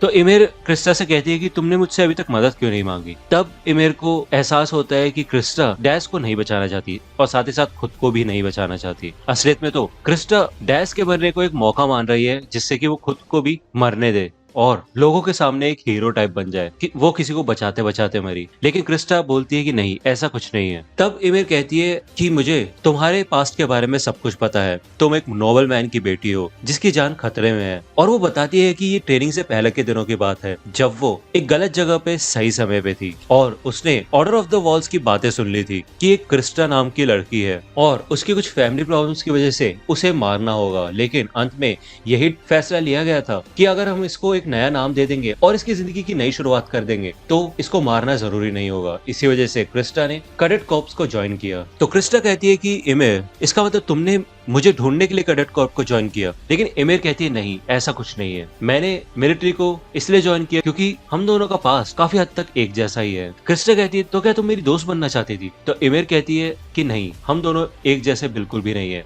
क्योंकि इमिर क्रिस्टा की तरह नहीं है, बल्कि अपनी नई जिंदगी शुरू करने के बाद इमिर ने अपना असली नाम ही रखा। क्योंकि अगर वो अपना असली नाम नहीं रखती इसका मतलब होता कि वो हार मान रही है और उसके बाद से ही वो सिर्फ अपने लिए जीने लगी। इसके बाद इमिर क्रिस्टा को डांटती है कि वो हमेशा मरने के बारे में ही क्यों सोचती है जबकि उसके सारे के सारे दुश्मन ऐसा ही चाहते हैं। जिसके बाद क्रिस्टा कहती है कि अब ऐसा कोई भी रास्ता नहीं है कि हम तीनों जिंदा अपने मिशन को पूरा कर ले। तो इमिर क्रिस्टा को खाई के पास लेके आती है और वो कहती है कि देखो, हमें बेस यहीं से दिख रहा है, मैं कहती हूँ कि हम डैश को यहाँ से नीचे फेंक देते हैं और हम दोनों बेस तक जिंदा पहुंच जाएंगे और बाकी सब डैश को ढूंढ लेंगे। लेकिन क्रिस्टा ऐसा करने के लिए मना करती है। तो इमिर को गुस्सा आता है और वो क्रिस्टा को उठा के ढलान से नीचे फेंक देती है और उसके ऊपर थोड़ी बर्फ भी गिर जाती है। तो इसके बाद हमें यहाँ पे दिखाया जाता है कि एक रोशनी आती है और क्रिस्टा उस बर्फ में से बाहर निकल जाती है। जब वो दोबारा खाई के पास आती है तो वो देखती है कि ना ही वहाँ पे डैश है और ना ही इमेर। अब हमें दोबारा बेस का सीन दिखाया जाता है और एरन यहाँ पे चुप नहीं बैठ पाता और वो कहता है कि मैं अकेले ही जाऊंगा। लेकिन पीछे से मिकासा और आर्मिन भी आ जाते हैं और वो कहते हैं हम भी साथ चलेंगे। उसके बाद यहाँ पे रायनर और बेरटोल्ट भी आ जाते हैं और वो कहते हैं कि तुम्हें और भी ज्यादा इक्विपमेंट की जरूरत पड़ेगी तो हम भी चलते हैं। उनके पीछे से कॉनी, मार्को और साशा आ जाते हैं और वो कहते हैं हम भी चल रहे हैं। तभी उन्हें काफी ज्यादा तेज आवाज सुनाई देती है जैसे कि एक बिजली की तरह और ये लोग बाहर देखने जाते हैं कि हुआ क्या है। तभी साशा को दिखता है कि इमिर डैश को घसीटते हुए लेके आ रही है और कुछ समय बाद क्रिस्टा भी वहाँ पे आ जाती है। वो देखती है कि इमिर बेस के बाहर ही बैठी हुई है। क्रिस्टा आते ही डैश के बारे में पूछती है और इमिर क्रिस्टा को दिखाती है कि डैश सुरक्षित है और अंदर है। इसके बाद क्रिस्टा उस खाई को देखती है और कहती है कि तुम्हारे पास तो कोई रस्सी भी नहीं थी, तो बिना किसी रस्सी के तुम डैश को लेके वहां से नीचे कैसे उतरी, और अगर तुम्हारे पास रस्सी होती भी तब भी कैसे उतरी। तो यहाँ पे इमिर क्रिस्टा को बताने का सोचती है कि उसने डैश को कैसे बचाया, लेकिन सिर्फ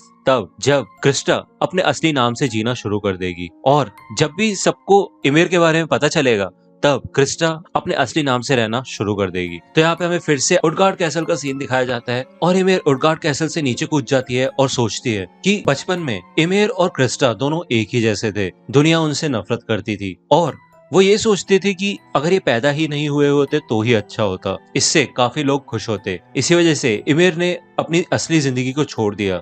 लेकिन जब उसे दूसरा मौका मिला तो उसने ये फैसला किया कि वो सिर्फ अपने लिए ही जिएगी। तो यहाँ पे वो कॉनी के चाकू से अपना हाथ काटती है और अपने टाइटन फॉर्म में आ जाती है। तो यहाँ पे इमेर का टाइटन नीचे कूदता है और वो टाइटन्स को मारना शुरू कर देती है और ऊपर से बाकी रिक्रूट्स उसे देख रहे होते हैं और उन्हें यकीन ही नहीं होता। राइनर और बेटोड काफी ज्यादा डरे हुए होते हैं और उन्हें याद आता है कि वो इमेर का ही टाइटन था जिसने उनके दोस्त को 5 साल पहले खाया था। अब जब इमेर लड़ रही होती है तो उससे टावर हिलने लग जाता है और क्रिस्टा गिरते गिरते बचती है क्योंकि राइनर उसका पैर पकड़ लेता है और वो उसे शुक्रिया करती है। लेकिन थोड़ी देर बाद ही राइनर को गुस्सा आ रहा होता है और वो क्रिस्टा का पैर दबाने लग जाता है जिससे क्रिस्टा को दर्द होता है। कॉनी राइनर को कहता है क्रिस्टा को छोड़ने के लिए और राइनर क्रिस्टा से पूछता है कि क्या तुम्हें पता था इमेर के बारे में। तो क्रिस्टा बताती है कि भले ही वो दोनों इतना क्लोज थे लेकिन उसे कभी पता नहीं चला। तो राइनर को ये एहसास होता है कि इमेर के पास ऐसी नॉलेज हो सकती है जो कि इंसानों को बिल्कुल भी नहीं पता। कॉनी कहता है कि अगर हम एरन के ट्रांसफॉर्मेशन की बात करें तो क्रॉस डिस्ट्रिक्ट में उसको पता भी नहीं था कि वो एक टाइटन है, लेकिन अगर हम बात करें इमेर की तो उसके एक्शंस को देख के लग तो रहा था कि उसके पास कोई प्लान है। अब ये लोग ये सोचने लग जाते हैं कि इमेर का असली मकसद क्या है और वो किसकी तरफ है। अब थोड़ी देर में इमेर यहाँ पे हारने लग जाती है क्योंकि टाइटन्स उसे पकड़ना शुरू कर देते हैं और वो उडगार्ड कैसल की एक ब्रिक को पकड़ लेती है, लेकिन वो ब्रिक्स वहां से बाहर निकलना शुरू कर देती है जिससे कि टावर गिर सकता है, इसलिए वो उसको छोड़ देती है। तभी इन सबको पता चलता है कि इमेर टावर को गिरने से बचा रही है और वो इन सबकी रक्षा कर रही है क्योंकि वो वैसे अपनी टाइटन की पावर का इस्तेमाल करके यहाँ से भाग भी सकती थी। तो यहाँ पे क्रिस्टा टावर के ऊपर चढ़ जाती है और इमेर को डांटती है कि तुम तो एक नंबर की खुदगर्ज हो ना, तो अगर तुम्हें टाइटन्स को मारने के लिए इस टावर को गिराने की जरूरत है तो गिराओ ना। तो क्रिस्टा को सुनने के बाद इमेर टावर को गिराना शुरू कर देती है और वो सारी की सारी ईंट है वो टाइटन्स के ऊपर मारने लगती है। तो जैसे ही ये टावर यहाँ पे गिरने लग जाता है इमेर टावर के ऊपर चढ़ जाती है और उन सबसे कहती है कि अगर तुम जीना चाहते हो तो मुझे पकड़ लो। और इमेर का टाइटन यहाँ पे एक सेफ पोजिशन में आ जाता है और वो टावर सारे टाइटन्स के ऊपर गिरता है और जैसे यहाँ से धूल मिट्टी सारी हटती है तो हमें दिखाया जाता है कि टाइटन्स मलबे से भी बाहर निकलना शुरू कर देते हैं और वो मरे नहीं होते हैं। तो इमेर यहाँ पे फिर से लड़ने जाती है, लेकिन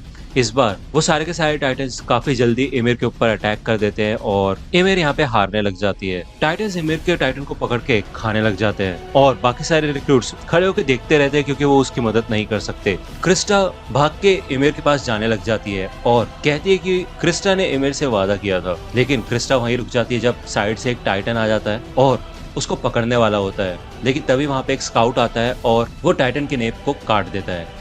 वो स्काउट होती है मिकासा एकरमैन और वो बाकी सब रिक्रूट्स को पीछे हटने के लिए कहती है और कहती है कि हम ये लड़ाई संभाल लेंगे। तो स्टोहेस डिस्ट्रिक्ट वाले सारे स्काउट्स इधर आ चुके होते हैं और वो टाइटन्स को मारना शुरू कर देते हैं और कमांडर हांजी इनको लीड कर रही होती है। हांजी कहती है कि हम इनको चारों तरफ से घेर लेंगे और इस एरिया को पूरा सुरक्षित कर देंगे और बाकी सारे टाइटन्स को खत्म करो। तो यहाँ पे एरन को मना किया गया होता है कि वो लड़ने नहीं जाएगा, लेकिन फिर भी वो जाता है और एक टाइटन को मार देता है और ये उसका पहला ओडीएम किल होता है। और जब यहाँ पे एरन काफी एक्साइटेड हो जाता है तभी उसकी ओडीएम गियर की हुक्स एक दूसरे में उलझ जाते हैं और वो नीचे गिर जाता है। तभी काइजी एरन को डांटता है और बाकी सारे रिक्रूट्स एरन से मिलने के लिए आते हैं। थोड़ी ही देर में उडगार्ड कैसल से सारे के सारे टाइटन्स को खत्म कर दिया जाता है और लड़ाई खत्म होने के बाद बाकी लोग काफी ज्यादा चौंक जाते हैं ये जान के कि इमेर के पास भी टाइटन्स की पावर है। क्रिस्टा इमेर के पास आती है और हमें दिखाया जाता है कि इमेर की यहाँ पे काफी बुरी हालत हो गई होती है और उसकी असली बॉडी के भी हाथ पैर काट लिए गए होते हैं। और यहाँ पे क्रिस्टा अपना वादा पूरा करती है, वो अपना असली नाम बताती है और क्रिस्टा का असली नाम होता है हिस्टोरिया। तो ये जान के इमेर स्माइल करती है और बेहोश हो जाती है। स्काउट रेजिमेंट वॉल रोज के ऊपर चढ़ जाते हैं और इधर हल्की हल्की बारिश शुरू हो जाती है। इधर इमेर बेहोश होती है और उसे एक स्ट्रेचर में रख के वॉल के ऊपर चढ़ाया जाता है। एरन काइजी से पूछता है कि अब उसकी कंडीशन कैसी है, तो काइजी बताता है कि उसका एक हाथ और एक पैर खा लिया गया था और साथ ही साथ उसके इंटरनल ऑर्गन्स भी बहुत ज्यादा डैमेज हो गए हैं। अगर इसकी जगह कोई आम इंसान होता तो अभी तक मर चुका होता। तो यहाँ पे राइनर भी आता है और एरन राइनर को दीवार के ऊपर चढ़ने में मदद करता है।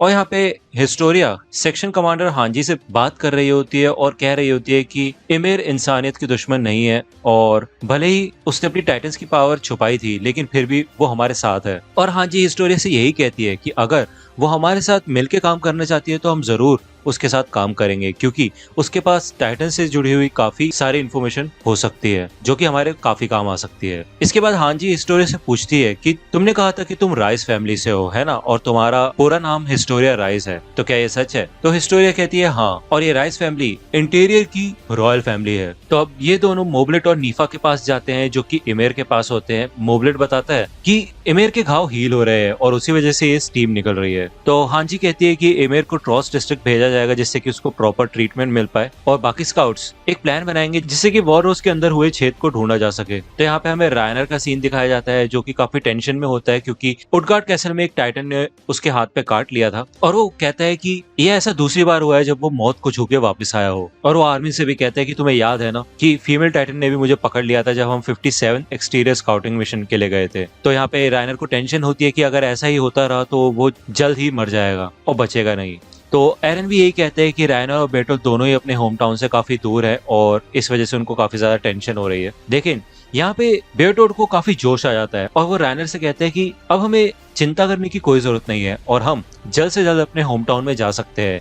रायनर भी उसकी बात पे एग्री करता है, लेकिन एरन और आर्मिन इन दोनों की बातें सुन के थोड़े कंफ्यूज हो जाते हैं। दूसरी ओर हमें यहाँ पे कॉनी का सीन दिखाया जाता है और वो भी वॉल के ऊपर चढ़ता है और मिकासा और साशा को बताता है कि रायनर को एक टाइटन ने काट लिया था और इमिर की हालत भी काफी खराब है। तो हांजी कॉनी से कहती है कि इमिर की चिंता मत करो और साथ ही साथ हम कॉनी के विलेज में भी इन्वेस्टिगेशन के लिए कुछ स्काउट्स को भेजेंगे, लेकिन अभी के लिए हमारा मेन फोकस है वॉल के अंदर के होल को सील करना। तो यहाँ पे हांजी को टाइटन्स के बारे में चिंता हो रही होती है, तभी वहाँ पे कैप्टन हानस और गैरिसन की एडवांस स्क्वाड आ जाती है। और जब हानस ऊपर वॉल पे आता है तो वो बताता है कि उन्हें पूरी दीवार में कहीं भी कोई छेद नहीं दिखाई दिया और उन्होंने ट्रॉस से लेके क्रॉलवा तक पूरा सर्च कर दिया, और साथ ही साथ गैरिसन रेजिमेंट को यहाँ पे आते वक्त एक भी टाइटन दिखाई नहीं दिया। लेकिन आर्मिन बताता है कि उन्हें वॉल रोज के अंदर तो टाइटन मिले थे, और एरन यहाँ पे हानस से पूछता है कि तुमने कहीं पी भी तो नहीं रखी, तुमने ठीक से सर्च तो किया था ना। तो हांजी को ये सब काफी ज्यादा अजीब लगता है और वो यही कहती है कि अब हम सब ट्रॉस डिस्ट्रिक्ट के लिए निकलेंगे, और हानस भी एरन, मिकासा और आर्मिन से मिलके निकल जाता है। जब ये सब जा रहे होते हैं तो रायनर एरन को रोक लेता है। यहाँ पे हांजी और मूवलेट ये डिसाइड कर रहे होते हैं कि अगर दीवारों में छेद नहीं हुआ तो क्या कोई ऐसा भी टाइटन है जो जमीन खोद के आ सकता है। तो मूवलेट यही कहता है कि इस हिसाब से तो उसको ढूंढना काफी ज्यादा मुश्किल होगा। तो यहाँ पे रायनर एरन को बोलता है कि 5 साल पहले उसने और बेयरटोल्ट ने ही दीवारों पे हमला किया था जिससे कि इंसानियत को मिटाया जा सके, और रायनर आर्मर टाइटन है और बेयरटोल्ट कोलोसल टाइटन है। रायनर की ये बातें सुन के एरन और बेयरटोल्ट दोनों ही कंफ्यूज हो जाते हैं, लेकिन रायनर आगे बोलता रहता है। वो कहता है कि उनका मेन मिशन है इंसानियत को खत्म करना, लेकिन अब इन सब चीजों की कोई जरूरत नहीं पड़ेगी। और वो एरन से प्रॉमिस करता है कि अगर तुम हमारे साथ चलोगे तो और ज्यादा दीवारें नहीं टूटेंगी। तो एरन रायनर से पूछता है कि तुम मुझे लेके कहाँ जाओगे। तो रायनर कहता है कि मैं तुम्हें बता नहीं सकता, लेकिन तुम उसे हमारा होम टाउन मान सकते हो। अगर एरन रायनर और बेयरटोल्ट के साथ चलेगा तो ये टाइटन्स का कहर हमेशा हमेशा के लिए खत्म हो जाएगा। और मिकासा इनको बातें करते हुए सुन रही होती है और आर्मिन पीछे मुड़ के इनको बुलाता है। तो यहाँ पे एरन आसमान में देखता है और काफी टेंशन में होता है। वो कहता है कि कल रात से ही मेरा दिमाग घूम रहा है। तो यहाँ पे हमें 12 घंटे पहले का सीन दिखाया जाता है एरमिक डिस्ट्रिक्ट का। और जैसे कि आपको याद ही होगा कि जब ये लोग निकलने वाले होते हैं तो साशा एक लेटर लेके आती है हांजी के लिए, और वही लेटर हांजी स्काउट्स को बताती है। वो कहती है कि उसने एनी लेनहार्ट के बैकग्राउंड की रिपोर्ट्स मंगवाई थी और उसे ये पता चला है कि जहाँ से एनी आई थी वहीं से 2 और कैडेट्स आए थे जो कि थे रायनर ब्राउन और बेयरटोल्ट हूवर। और तो और हमें ये भी पता चला कि 57 एक्सटीरियर स्काउटिंग मिशन में रायनर और बेयरटोल्ट दोनों को ही गलत इन्फॉर्मेशन दी गई थी कि एरन कहाँ पे है। उन्हें कहा गया था कि एरन राइट फ्लैंक में है, जबकि एरन की असली पोजीशन थी सेंटर रेयर। तो आर्मिन को ये याद आता है कि फीमेल टाइटन ने भी राइट फ्लैंक से ही हमला किया था, तो हो सकता है कि उन दोनों में से किसी एक ने एनी को ये बताया हो कि एरन कहाँ पे है। लेकिन यहाँ पे एरन को इन सब की बातें सुन के थोड़ा अजीब लगता है। तो हांजी कहती है कि हाँ, यही इन्फॉर्मेशन काफी नहीं है उनके ऊपर ब्लेम करने के लिए। तो हांजी इन स्काउट से ही पूछती है कि तुम्हें क्या लगता है। तो एरन और आर्मिन कहते हैं कि रायनर और बेयरटोल्ट काफी बार बता चुके हैं कि वो दोनों सेम होम टाउन से हैं, लेकिन वो दोनों एनी से ज्यादा बात नहीं करते थे। साशा भी बताती है कि एनी हमेशा अकेले ही खाना खाती थी, लेकिन शायद उसे चुपके चुपके मीठा खाना पसंद था। मिकासा के पास इनके बारे में कोई भी ऐसी इन्फॉर्मेशन नहीं होती। लेकिन एरन कहता है कि मान लेते हैं कि बेयरटोल्ट इतना कुछ बोलता नहीं है, लेकिन अगर रायनर की बात करें तो वो तो हम सबके बड़े भाई की तरह एक्ट करता है और हम सबकी मदद करता है। अब जब यहाँ पे आर्मिन रायनर और फीमेल टाइटन के बारे में सोच रहा होता है तो उसे याद आता है कि जब वो फीमेल टाइटन से लड़ता है तो उससे छूटने के बाद ही फीमेल टाइटन दूसरी डायरेक्शन में भागने लग जाती है, या फिर मैं कहूँ उसी डायरेक्शन में भागने लग जाती है जहाँ पे एरन होता है। तो हांजी पूछती है कि क्या रायनर ने तुमसे एरन के बारे में पूछा था। तो आर्मिन को याद आता है कि हाँ, आर्मिन ने एरन के बारे में इसलिए ही बात की थी क्योंकि रायनर ने उससे पूछा था। और आर्मिन को यह भी एहसास होता है कि हो सकता है कि जब फीमेल टाइटन ने रायनर को पकड़ लिया था तब रायनर ने उसके हाथ में एरन की लोकेशन लिख दी थी। तो यहाँ पे हांजी सबको ऑर्डर देती है कि हम रायनर और बेयरटोल्ट को बिल्कुल भी शक नहीं होने देंगे और हम उन्हें अंडरग्राउंड ले जाके बंद कर देंगे और किसी भी हालत में तुम लोग एनी के बारे में उनसे कोई बात नहीं करोगे। जिसके बाद ये लोग उटगार्ड कैसल के लिए निकल जाते हैं। तो यहाँ पे हमें फिर से अभी का सीन दिखाया जाता है और यहाँ पे एरन को रायनर की बातों पर विश्वास नहीं होता। वो कहता है कि तुम थक चुके हो और बेटोल्ट भी कहता है हाँ रायनर थक चुका है। एरन कहता है कि तुम्हें क्या लगता है अगर तुम ये सब बोलोगे कि तुम आर्मर टाइटन हो तो क्या मैं इजीली किडनैप हो जाऊंगा और तुम्हारे साथ चला जाऊंगा। तो रायनर एरन की बात से एग्री करता है और वो कहता है कि शायद वो पागल हो चुका है। यहाँ से एरन जाने लगता है लेकिन तभी वहाँ पे काफी तेज आंधी चलती है और वहाँ पे मौजूद एक झंडा टूट के नीचे गिर जाता है। बाकी के स्काउट्स रुक जाते हैं और पीछे मुड़ के देखते हैं और यहाँ पे रायनर चुपचाप खड़ा रहता है और इधर बादल के बीच में से रोशनी आने लग जाती है। मिकासा ने अपना एक हाथ अपनी ब्लेड पे रख रखा होता है और वो अटैक करने के लिए तैयार रहती है। तो यहाँ पे रायनर को काफी अफसोस होता है कि 3 सालों से वो बेवकूफों के बीच में फंसा हुआ है और वो बताता है कि वो और उसके दोस्त बच्चे थे और उनको कुछ नहीं पता था। अगर उन्होंने वॉल्स के अंदर के लोगों की बात नहीं सुनी होती तो आज वो एक नंबर का दोगला इंसान नहीं बना होता। तो जैसे ही यहाँ पे रायनर का दिमाग घूमने लगता है वो अपने हाथ से पट्टी निकाल लेता है और उसका घाव वहाँ पे दिखने लग जाता है। वो अपनी टाइटन की पावर का इस्तेमाल करके अपने घाव को हील करने लग जाता है और वो कहता है कि अब मैं यहाँ पे बहुत रुक लिया और अब मैं अपने वॉरियर होने की ड्यूटी निभाऊंगा। तो यहाँ पे बेटो डर जाता है और वो कहते हैं कि क्या हम अभी सब कुछ करने वाले हैं क्या। तो रायनर कहता है अब समय आ चुका है और रायनर एरन के पास जाता है उसको पकड़ने के लिए, लेकिन तभी वहाँ पे मिकासा आ जाती है और वो रायनर के हाथ काट देती है और साथ ही साथ बेटोल्ट का गला काट देती है और एरन को कहती है वहां से भागने के लिए। वो बेटोल्ट को जान से मारने वाली होती है लेकिन तभी वहाँ पे रायनर आता है और वो मिकासा को धक्का मार के वॉल से नीचे गिरा देता है और यहाँ पे एरन काफी ज्यादा शॉक हो चुका होता है और उन्हें देख रहा होता है। बाकी सारे स्काउट्स एरन को बचाने के लिए भागते हैं और आर्मिन एरन को वहां से भागने के लिए कहता है, लेकिन एरन वहां से हिल भी नहीं पाता और वो इन दोनों वॉरियर्स को देख रहा होता है जिनके अंदर से टाइटन की एनर्जी निकलना शुरू हो जाती है और तभी वहां पे एनर्जी का एक्सप्लोजन होता है जिससे कि बाकी सब पीछे गिर जाते हैं और ये दोनों आर्मर और कॉलोसल टाइटन में ट्रांसफॉर्म हो जाते हैं। एरन भी नीचे गिर जाता है लेकिन आर्मर टाइटन एरन को पकड़ लेता है और कॉलोसल टाइटन इमेर को पकड़ लेता है और हिस्टोरिया चिल्ला के इमेर का नाम लेती है। आर्मर टाइटन एरन को पकड़ के वॉल रोड से नीचे स्लाइड करना शुरू कर देता है और यहाँ पे एरन अपने पुराने दिनों को याद करता है कि कैसे उन्होंने ट्रेनिंग में इतने अच्छे दिन बिताए थे, लेकिन अंत में उसको ये समझ आ जाता है कि बेटोल्ट और रायनर धोखेबाज है और एरन यहाँ पे अपने टाइटन में ट्रांसफॉर्म हो जाता है और कहता है भाड़ में जाओ तुम धोखेबाज, और एरन यहाँ पे रायनर के साथ लड़ाई के लिए तैयार हो जाता है।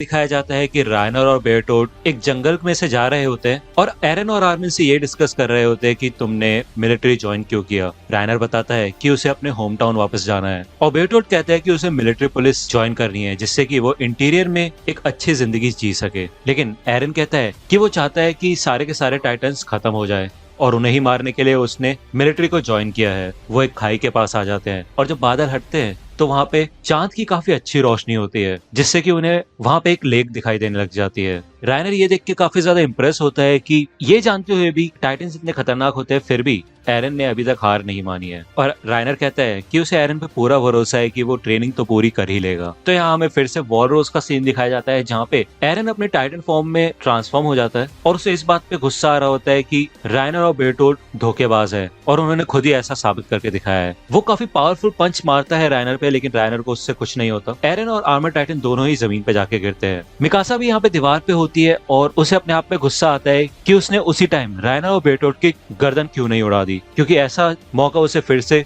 कभी नहीं मिलेगा। वॉल के ऊपर यहाँ पे कॉलोसल टाइटन सब पे हमला करने वाला होता है और हांजी सारे स्काउट्स को वॉल से कूदने का ऑर्डर दे देती है और यहाँ पे हिस्टोरिया इमेर के लिए चिल्लाती है जो कि बेटोल्ट के हाथ में होती है और काइजी देखता है कि कॉलोसल टाइटन ने एक और स्काउट को पकड़ लिया होता है और वो अपना मुंह खोल के उस सोल्जर और इमेर को अपने मुंह में डाल लेता है और अपना मुंह बंद कर लेता है। सेक्शन कमांडर हांजी सब स्काउट्स को ऑर्डर करती है कॉलोसल टाइटन पे अटैक करने के लिए। कॉलोसल टाइटन पंच करने की कोशिश करता है लेकिन स्काउट्स काफी आसानी से उससे बच जाते हैं और कॉलोसल टाइटन के पीछे आ जाते हैं। हांजी के सोल्जर्स को पहले ही हांजी ने बता दिया होता है कि कॉलोसल टाइटन के इतने बड़े साइज होने की वजह से वो काफी स्लो है और यही उसकी सबसे बड़ी डिसएडवांटेज है। ये सारे सोल्जर्स तैयार हो जाते हैं कॉलोसल टाइटन की नेव पे हमला करने के लिए, लेकिन बिल्कुल अंतिम समय पे बेटोल्ट अपने कॉलोसल टाइटन की ताकत का इस्तेमाल करके बहुत ज्यादा स्टीम प्रोड्यूस करता है जिस वजह से इन सारे स्काउट्स को पीछे हटना पड़ता है। हांजी सोचती है कि क्या बेटोल्ट गायब होना चाहता है जैसे कि वो सिकांचना और ट्रॉस डिस्ट्रिक्ट में हुआ था, लेकिन आर्मिन देखता है कि इस बार बात कुछ अलग है। पहले तो वो एकदम से गायब हो गया था लेकिन इस बार कॉलोसल टाइटन पहले के मुकाबले थोड़ा कम स्टीम निकाल रहा है जिस वजह से कोई भी सोल्जर उसके पास न जा सके। और यहाँ पे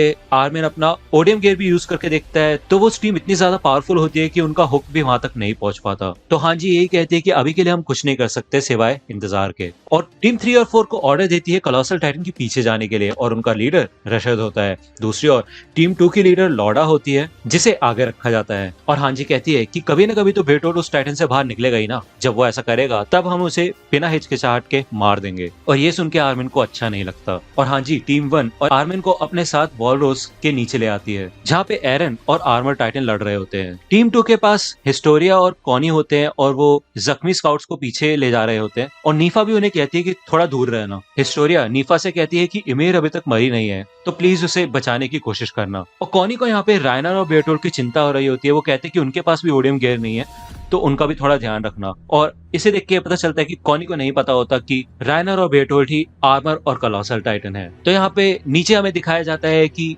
रायनर एरन के टाइटन को एक काफी खतरनाक पंच करता है जिससे कि एरन काफी दूर जाके गिरता है। यहाँ पे उसकी टाइटन बॉडी रिकवर होने लग जाती है और एरन मन में काफी गुस्से में यही सोच रहा होता है कि इतने सालों से रायनर और बेटोल्ट दोनों ही उसको धोखा दे रहे थे और जबकि एरन हमेशा से ही रायनर की तरह स्ट्रॉन्ग बनना चाहता था। यहाँ पे मिकासा आर्मर टाइटन के नेप पे हमला करती है लेकिन उससे उसकी ब्लेड ही टूट जाती है और उसे याद आता है कि जब एरन ने भी रायनर को मारने की कोशिश की थी तब भी रायनर को कोई फर्क नहीं पड़ा था। फीमेल टाइटन तो अपनी बॉडी को कुछ कुछ जगह से हार्ड कर सकती थी लेकिन रायनर की पूरी बॉडी ही एक आर्मर में कवर्ड है। यहाँ पे एरन के जख्म हील हो रहे होते हैं और वो उस समय की बात याद करता है जब वॉल मोरिया टूटी थी और ये सोच के उसे और भी ज्यादा बुरा लगता है। और यहाँ पे तो मिकासा रायनर के कंधे पे ही बैठ जाती है और उसका आर्मर तोड़ने की कोशिश करती रहती है लेकिन कुछ नहीं होता। यहाँ पे एरन खड़ा हो जाता है और उसे गुस्सा आने लगता है। वो रायनर के मुंह पे पंच करने का सोचता है, इतने में रायनर उसको फिर से पंच करके दूर फेंक देता है। यहाँ पे उसे अपने ट्रेनिंग एक्सरसाइज का दिन याद आता है और यहाँ पे भी एरन जमीन पे गिरता है और उसे एनी ने यहाँ पे गिराया होता है। एरन काफी उदास होता है कि एनी इतना फोर्सफुली अटैक कर रही है लेकिन एनी यही बोलती है कि जो ताकत तुम मेरे खिलाफ यूज कर रहे हो मैं तो उसी ताकत का इस्तेमाल कर रही हूँ। और वो कहती है कि एरन को एक लड़की के साथ अच्छे से बात करनी चाहिए। तो एरन कहता है अगर ताकत की ही बात होती तो मैं अभी जमीन पे नहीं पड़ा होता। तो एनी बताती है कि मैं तो एक स्पेशल टेक्निक का यूज कर रही हूँ जो कि एरन भी सीख सकता है। तो यहाँ पे वो एरन को फिर से दिखाती है कि उसने कैसे उसको गिराया और वो उसके हाथ अपने हाथों से लॉक कर देती है और उसे पकड़ लेती है। यहाँ पे एरन उसके लॉक से छूट नहीं पाता और वो माफी मांगने लग जाता है और कहता है मुझे छोड़ दो, मैं सीख जाऊंगा। लेकिन एनी कहती है यहाँ पे माफी मत मांगो, बजाय उसके सीखने पे ध्यान दो या फिर ये देखो कि तुम्हें लड़की से कैसी बात करनी चाहिए। एरन कहता है कि मैं सीखना चाहता हूँ और मैं सीखूंगा। इससे पहले वो अपनी बात पूरी कर पाए वहां से रायनर उड़ता हुआ आता है और एरन के ऊपर आके गिरता है और वहां पे हमें पता चलता है कि मिकासा ने रायनर को एरन के ऊपर फेंका होता है और मिकासा भी इधर आ जाती है। वो एनी से कहती है कि मुझे भी अपनी ट्रिक सिखाओ जो कि तुम एरन को सिखा रही थी। तो एनी यही कहती है कि ये ट्रिक इंसानों के लिए है ना कि जानवरों के लिए, लेकिन मैं ये जानना चाहती हूँ कि ये जानवरों पे काम करेगी या नहीं। तो अब ये दोनों यहाँ पे लड़ाई के लिए तैयार हो जाते हैं और बाकी कैडेट्स ये सोचते हैं कि कौन जीतेगा कौन नहीं और इस पल का तो सबको इंतजार था। रायनर भी एरन से पूछता है कि तुम्हें क्या लगता है कौन जीतेगा। तो यहाँ पे हमें फिर से वॉलरोस का सीन दिखाया जाता है और एरन सोचता है कि उसे अपने ट्रेनिंग के दिन याद क्यों आ रहे हैं, क्या वो मरने वाला है इसलिए। तो यहाँ पे आर्मिन एरन को आवाज लगाता है और कहता है कि वो रायनर से ऐसे नहीं जीत पाएगा तो इसलिए उसे वॉल के पास आ जाना चाहिए। लेकिन यहाँ पे एरन चिल्लाता है और बाकी सबको लगता है कि दोबारा से एरन ने अपना कंट्रोल खो दिया है और फिर से ये दोनों लड़ने के लिए तैयार होते हैं। और जैसे ही रायनर एरन के ऊपर दोबारा से पंच करने वाला होता है तो एरन रायनर का पंच डॉज कर देता है और एनी की उस टेक्निक का इस्तेमाल करके वो आर्मर टाइटन को जमीन पे गिरा देता है और उसकी गर्दन और हाथ को लॉक कर देता है। और वो कहता है कि इन धोखेबाजों की सबसे गलत बात ये थी कि उन्होंने मेरे को लड़ना सिखा दिया। तो अब यहाँ पे रायनर छूटने वाला होता है लेकिन एरन उसका हाथ पकड़ लेता है और उसके सर को अपने पैरों से दबा देता है जिससे कि रायनर का आर्मर भी टूट जाता है। और थोड़ी देर बाद पूरी फोर्स से एरन आर्मर टाइटन का हाथ उखाड़ के फेंक देता है। अब जब यहाँ पे आर्मर टाइटन हील हो रहा होता है तो वहाँ पे आर्मिन आता है और वो एरन से कहता है कि हमें वापस चलना चाहिए क्योंकि रायनर और बेटोल का प्लान है उसे किडनैप करने का। तो यहाँ पे एरन वॉल के पास ही आ जाता है बाकी स्काउट्स के पास और इधर कैप्टन हानस और गैरिसन रेजिमेंट के कुछ सोल्जर्स भी आ जाते हैं। और जब हानस वॉल पे आता है तो वो कोलोसल टाइटन को देख के काफी ज्यादा चौंक जाता है और वो कहता है इसको भी यहीं आना था क्या। और वो पूछता है यहाँ पे चल क्या रहा है। तो हिस्टोरिया बताती है कि एरन और बाकी सब उधर है। हांजी भी एरन के टाइटन के पास आती है और उसे कहती है हमें किसी तरह रायनर को रोकना होगा जिससे कि हम आसानी से यहाँ से भाग सके। तो उसके लिए हमें रायनर के पैरों को तोड़ना होगा, तुम ऐसा कर सकते हो। तो एरन यहाँ पे रिस्पॉन्स में अपना सर हिलाता है जिसे देख के हांजी काफी ज्यादा ब्लश करने लग जाती है क्योंकि उसने पहली बार किसी टाइटन से बात की होती है। यहाँ पे आर्मिन अपनी बची हुई ब्लेड्स मिकासा को दे देता है जिससे कि मिकासा लड़ सके। एरन को यहाँ पे थोड़ी मोटिवेशन मिलती है क्योंकि यहाँ पे राइनर और बेरटोल्ड अकेले होते हैं और बाकी सब एरन के साथ ही होते हैं। यहाँ पे आर्मर टाइटन अपने पैरों की हार्डन स्किन को गिरा देता है जिससे कि वो और भी ज्यादा तेज भाग सके और वो एरन की तरफ भागने लगता है। इधर वो एरन को दीवार पे मार के गिरा देता है लेकिन एरन राइनर को पीछे गिरा देता है। ये सब सोचते हैं कि आर्मर टाइटन एकदम से इतना फास्ट कैसे हो गया। तो हांजी बताती है कि किसी भी आर्मर में कुछ ऐसी जगहें होती है जहाँ पे आर्मर नहीं होता जिससे कि वो आसानी से हिल सके। वो एंशिएंट वॉर में इस्तेमाल किए जाने वाले आर्मर का एग्जांपल देती है और कहती है कि बॉडी में ऐसे कई पार्ट्स होते हैं जहाँ पे आर्मर में खुली जगह होती है, जैसे कि आर्मपिट हो गया, ग्रॉइन हो गया या फिर घुटनों के पीछे की जगह हो गई। तो अब दोबारा से राइनर एरन पे हमला करता है और एरन समझ जाता है कि जब तक राइनर इतना फास्ट है तब तक वो कुछ नहीं कर सकता और वो ये हमला होने देता है और साथ ही साथ वो राइनर का सर अपने हाथों से पकड़ लेता है और अपने पैरों से राइनर की कमर को पकड़ लेता है और यहाँ पे एरन राइनर को फिर से लॉक कर देता है। यहाँ पे मिकासा आती है और राइनर के घुटनों के पीछे वाले एरिया को काट देती है जिससे कि राइनर थोड़ा स्लो हो जाता है। यहाँ पे एरन को एडवांटेज मिल जाती है और वो राइनर के सर को और भी ज्यादा दबाने लग जाता है और हमें दिखाया जाता है कि यहाँ पे फिर से एरन सक्सेसफुली आर्मर टाइटन का आर्मर तोड़ देता है। राइनर में जितनी भी जान बची होती है उसका इस्तेमाल करके राइनर एरन को आगे घसीटता है और स्काउट्स यही कहते हैं अब ऐसे जूझने से कोई फायदा नहीं है, लेकिन राइनर आगे चल के रुक जाता है और उसके बाद चिल्लाता है। हांजी सबको ऑर्डर करती है और बताती है कि शायद वो टाइटन्स को बुला रहा है तो चौकन्ना रहना, लेकिन एक सोल्जर आके यही बताता है कि आसपास कोई भी टाइटन नहीं दिख रहे। यहाँ पे कंटिन्यूसली एरन आर्मर टाइटन का आर्मर तोड़ रहा होता है और उसमें से खून भी निकलने लग जाता है और यहाँ पे वॉल के ऊपर कॉनी और बाकी को दिखता है कि कोलोसल टाइटन में कुछ हलचल हो रही है और तभी कोलोसल टाइटन की रिब केज टूटने लग जाती है जिससे कि वो वॉल की एक साइड गिरने लग जाता है सीधा एरन और राइनर के ऊपर। वहाँ पे एक स्काउट चिल्ला के सबको चौकन्ना करता है, लेकिन इससे पहले कि वो कुछ कर पाए उतने में कोलोसल टाइटन आके इन दोनों के ऊपर गिर जाता है। यहाँ पे एरन राइनर से जीत ही रहा होता है और तभी वहाँ पे आर्मर टाइटन चिल्लाता है और वॉलरोस के ऊपर से कोलोसल टाइटन नीचे गिर जाता है। एक स्काउट सबको चिल्ला के सावधान करता है, लेकिन इससे पहले कि सब रिएक्ट कर पाए उससे पहले ही बेरटोल्ड का टाइटन नीचे गिर जाता है एरन और राइनर के ऊपर, जिसके बाद एक स्टीम का बहुत बड़ा धमाका होता है। साशा हार्मन को उस गर्म हवा से बचा लेती है और बाकी स्काउट्स उस तूफान में फंस जाते हैं और दूर जाके गिरते हैं। दीवार के ऊपर मौजूद सोल्जर्स भी कुछ नहीं कर पाते क्योंकि वहाँ पे बहुत ज्यादा स्टीम होती है, लेकिन आर्मर टाइटन को इस स्टीम से कोई फर्क नहीं पड़ता और वो एरन के टाइटन में से एरन को उसकी नेप पे काट के उसको बाहर निकाल लेता है। जैसे ही ये तूफान थोड़ा कम होता है तो बेरटोल्ड अपने टाइटन से बाहर निकलता है और उसने ओडियम गियर पहन रखा होता है। उसने अपने हाथ में एमेर को पकड़ रखा होता है, जिसके बाद वो राइनर के कंधे पे चढ़ जाता है और ये दोनों वहां से भाग जाते हैं। अब क्योंकि आर्मिन एरन की मदद नहीं कर सकता और उसके पीछे नहीं जा सकता तो वो बस उसका नाम लेके चिल्लाता है। यहाँ पे हमें ट्रॉस डिस्ट्रिक्ट का सीन दिखाया जाता है और इधर डॉट फिक्सेस सो रहा होता है। जब वो वॉर उसके ऊपर सो रहा होता है तो वहाँ उसके असिस्टेंट आती है और उसे उठाती है और कहती है कि आपको इतना नहीं पीना चाहिए। वो बताती है कि हमें काफी कम टाइटन देखने को मिले हैं और ऐसा कैसे हो सकता है, लेकिन अगर सच में दीवार टूटी है तो इतने कम टाइटन्स कैसे है। तभी वॉल के ऊपर कमांडर एरविन स्मिथ आ जाता है और यहाँ पे पिक्सिस एरविन से बोलता है कि तुमने कमाल का काम किया है एक घुसपैठियों को पकड़ के। और पिक्सिस यही सोच रहा होता है कि इंटीरियर के हायर रैंकर्स को जब ये बात पता चली होगी तो वो क्या सोच रहे होंगे। तो एरविन भी यही कहता है कि मिलिट्री पुलिस रेजिमेंट ने भी हमें हमारे मिशन पे ज्वाइन करने का सोचा है। दूसरी ओर हमें यहाँ पे शहर का सीन दिखाया जाता है जहाँ पे स्काउट्स बात कर रहे होते हैं कि कितने कम टाइटन्स देखे गए हैं वॉलरोज में। जीन को अपने दोस्तों की चिंता होती है। वहाँ पे मिलिट्री पुलिस के जो कुछ सोल्जर्स होते हैं वो सोचते हैं कि हमें यहाँ पे बुलाया क्यों गया है और ये चल क्या रहा है। वो लीवाई से कहते हैं कि लीवाई तुमने सारे टाइटन्स को कहाँ पे छुपा रखा है। तो लीवाई कहता है कि मुझे माफ करना है, यहाँ पे ज्यादा टाइटन्स नहीं है, शायद तुम उनसे मिलने के लिए काफी उत्सुक हो, लेकिन अगर तुम्हारा इतना ही मन है टाइटन से मिलने का तो वैसे भी स्काउट रेजिमेंट की एक्सपेडिशंस चलती रहती है, तुम हमारे साथ मिलकर टाइटन्स के साथ लड़ सकते हो। जिसे देख के मिलिट्री पुलिस का वो सोल्जर डर जाता है और वो कहता है नहीं नहीं हमें तो इंटीरियर में काम रहता है इसलिए हम बिजी रहते हैं। तभी वहाँ पे एक स्काउट आता है और वो बताता है कि गैरिसन की एडवांस टीम आ चुकी है। तो सारे के सारे सोल्जर वहाँ पे इकट्ठा हो जाते हैं हानस के खबरी की बात सुनने के लिए।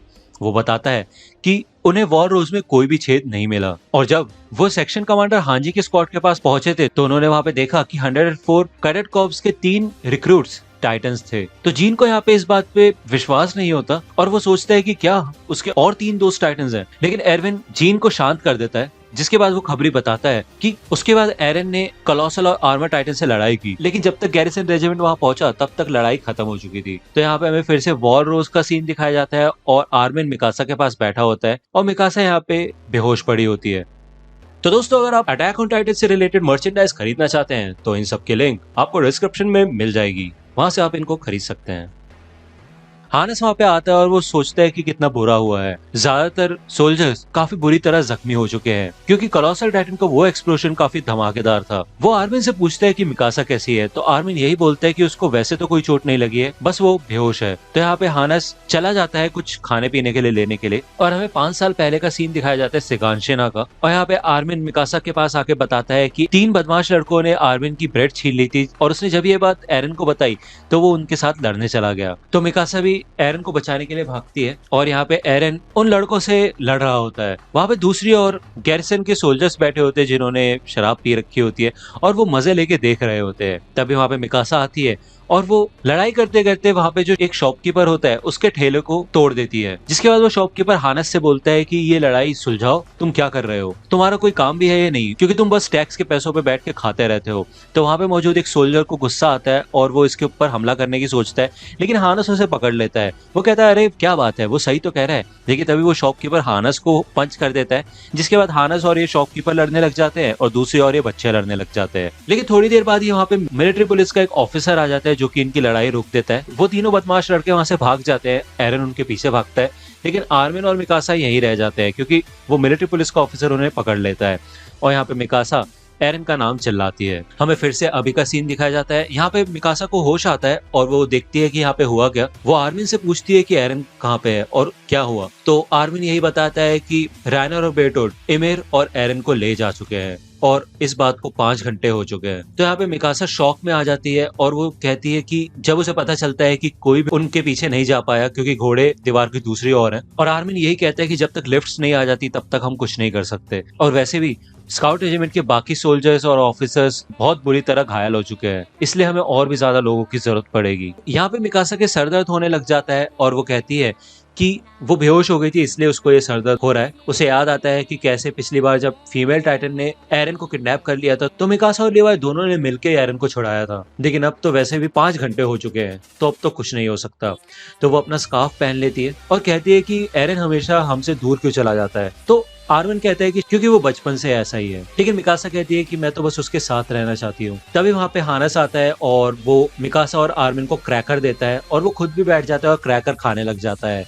लेकिन मिकासा और आर्मिन को यहाँ पे कुछ भी खाने का मन नहीं होता। हानस बताता है कि कैसे हमेशा एरन मुसीबत में पड़ जाता है और आर्मिन और मिकासा ही उसकी मदद करने जाते हैं, फिर चाहे वो बात हो शहर के छोटे बच्चों की या फिर बड़े बड़े टाइटन्स की। हानस बताता है कि एरन बचपन से ही लड़ाई में सबसे आगे रहा है, भले ही उसके सामने कितने भी लोग हों वो पीछे नहीं हटता। लेकिन हानस बताता है कि भले ही उसने एरन को आज तक कभी किसी लड़ाई में जीतते हुए नहीं देखा, लेकिन ये बात भी है कि उसने एरन को कभी भी हार मानते हुए भी नहीं देखा। वो बताता है कि हमारा एरन ऐसा ही है, वो बिना लड़े तो हार नहीं मानेगा, तो इसलिए जब तक तुम वहां पहुंचोगे तब तक वो अपना खेल संभाल लेगा। तो यहाँ पे हानस की पुरानी यादें ताजा होने लग जाती है कि कैसे वॉलमारिया के गिरने से पहले वो रहा करता था और ये तीनों भी पहले कैसे रहा करते थे। तो हानस भी कहता है कि मैं भी तुम्हारे साथ चलूंगा एरन को बचाने के लिए। तो यहाँ पे आर्मिन और मिकासा को अच्छा लगने लग जाता है और वो अपने क्रैकर्स खाने लग जाते हैं जिससे कि वो लड़ाई के लिए तैयार हो सके। थोड़ी देर बाद ही कमांडर एरविन वहां पे आ जाते हैं और उनके साथ लिफ्ट्स और रीइंफोर्समेंट्स भी होती है, जिनमें स्काउट रेजिमेंट के सोल्जर्स के साथ साथ मिलिट्री पुलिस के सोल्जर्स भी होते हैं। आर्मिन क्रिस्टा को चलने से मना करता है और कहता है कि ये खतरनाक हो सकता है, लेकिन वो कहती है कि जब तक इमिर को किडनैप कर रखा है तब तक मैं चुप नहीं बैठ सकती। कॉनी भी कहता है कि मुझे भी जाना ही होगा, क्योंकि उसको इस बात पे यकीन ही नहीं हो रहा कि रायनर और बेटो धोखेबाज होते हैं और वो खुद अपनी आंखों से देखना चाहता है। मोबलेट कमांडर एविन के पास आता है और बताता है कि क्या कंडीशन चल रही है, लेकिन तभी वहां पे हांजी आती है और मोबलेट का पैर पकड़ लेती है और कहती है कि एक मैप लेके आओ। जब ये सारे सोल्जर्स इधर इकट्ठा हो जाते हैं तो हांजी एक प्लान बताती है। वो कहती है कि टाइटन वॉरियर्स को अपनी ताकत को भी रिकवर करना होगा और अगर उन्हें वॉलमारिया के बाहर जाना है तो उन्हें रात तक का वेट तो करना ही पड़ेगा। तो हो सकता है कि वो वॉलमारिया के साउथ वेस्टर्न लैंड्स में जो बड़े बड़े पेड़ों का जंगल है वो वहीं पे आराम कर रहे होंगे। और जैसा हांजी ने सोचा था, हमें यहाँ पे एरन का सीन दिखाया जाता है और वो एक बड़े से पेड़ पे बेहोशी से उठता है और अपनी आंखें खोलता है। जब वो देखता है तो उसके दोनों हाथ गायब होते हैं। यहाँ पे एमिर भी होती है और वो जाग चुकी होती है और उसका खुद का हाथ और पैर रिकवर हो रहे होते हैं। दूसरे पेड़ पे यहाँ पे रायनर और बेरटोल्ड होते हैं और वो इनको देख रहे होते हैं। यहाँ पे हमें फिर से वॉल रोज का सीन दिखाया जाता है, जहाँ पे ये सारे सोल्जर्स वॉल की दूसरी ओर आ जाते हैं और जंगल की तरफ निकल जाते हैं एरन को बचाने के लिए। स्काउट रेजिमेंट, गैरिसन रेजिमेंट और मिलिट्री पुलिस रेजिमेंट तीनों के तीनों वॉलरोज से निकल जाते हैं। और यहाँ पे हमें हांजी का सीन दिखाया जाता है जो कि मोबलेट से कहती है कि मुझे एक घोड़ा लाके दो, क्योंकि उसे राघोगो विलेज में जाके कॉनी के घर के ऊपर जो टाइटन है उसे देखना है। लेकिन मोबलेट हांजी को मना कर देता है और कहता है कि आपकी हालत ठीक नहीं है तो आप नहीं जा सकते। लेकिन इसके बाद मोबलेट खुद जाने के लिए बोल देता है। तो यहाँ पे हमें दिखाया जाता है कि commander Erwin long distance enemy scouting formation बना देता है और बड़े पेड़ों वाले जंगल की ओर बढ़ते हैं। यहाँ पे हमें जंगल का सीन दिखाया जाता है जहाँ पे रायना और बेरटोल्ड देखते हैं कि एरन जाग चुका है और एरन देखता है कि उसके दोनों के दोनों हाथ गायब है। लेकिन इमेर बताती है कि उसका भी हाथ और पैर गायब है। रायना यहाँ पे एरन से माफी मांगता है कि वो एरन को उसकी टाइटन बॉडी में से निकालने के लिए इतना ज्यादा उत्सुक था कि उसने गलती से उसके हाथ भी काट दिए। तो यहाँ पे एरन दोबारा से ट्रांसफॉर्म होने की कोशिश करता है, लेकिन इमेर उसे रोक देती है और बताती है कि अभी वो लड़ने की हालात में नहीं है क्योंकि वो बड़े पेड़ों वाले जंगल में है जो कि वॉलरोज और वॉलमारे दोनों से ही बहुत दूर है। और जहाँ पे वो है वहीं नीचे कई सारे टाइटन्स मौजूद है और अगर किसी तरह उनसे बच भी जाए तो यहाँ पे रायनर और बेरटोल्ड है और इन दोनों के पास ही ओडियम गेयर है। रायनर ने एरन का गेयर ले लिया होता है जब वो बेहोश होता है। रायनर बताता है कि वैसे भी तुम दोनों अपने टाइटन्स में ट्रांसफॉर्म नहीं हो सकते हो क्योंकि अभी तुम्हारी बॉडी हील हो रही है। तो एरन कहता है कि तुम्हें क्या लगता है हम तुम जैसे धोखेबाजों पे यकीन करेंगे? इमेर रायनर और बेरटोल्ड की बात मान लेती है और वो कहती है कि अब ये तो बताओ कि तुम्हारा प्लान क्या है, तुम हमारे साथ करोगे क्या? तो रायनर बताता है कि हम तुम दोनों को अपने होम टाउन लेके जाएंगे, लेकिन हमें रात तक थोड़ा आराम करना है और वैसे भी रात में टाइटन्स हिलना भी बंद हो जाते हैं। यहाँ पे एमिर रायनर से पूछती है कि क्यों यहाँ पे क्यों रुकना पड़ा, तुम थक गए थे क्या? तुम सीधा वॉलमारिया की तरफ भी तो भाग सकते थे। लेकिन रायनर इस बात का कोई जवाब नहीं देता। तो यहाँ पे एरन अपने मन में अलग अलग सिचुएशन बनाने लग जाता है।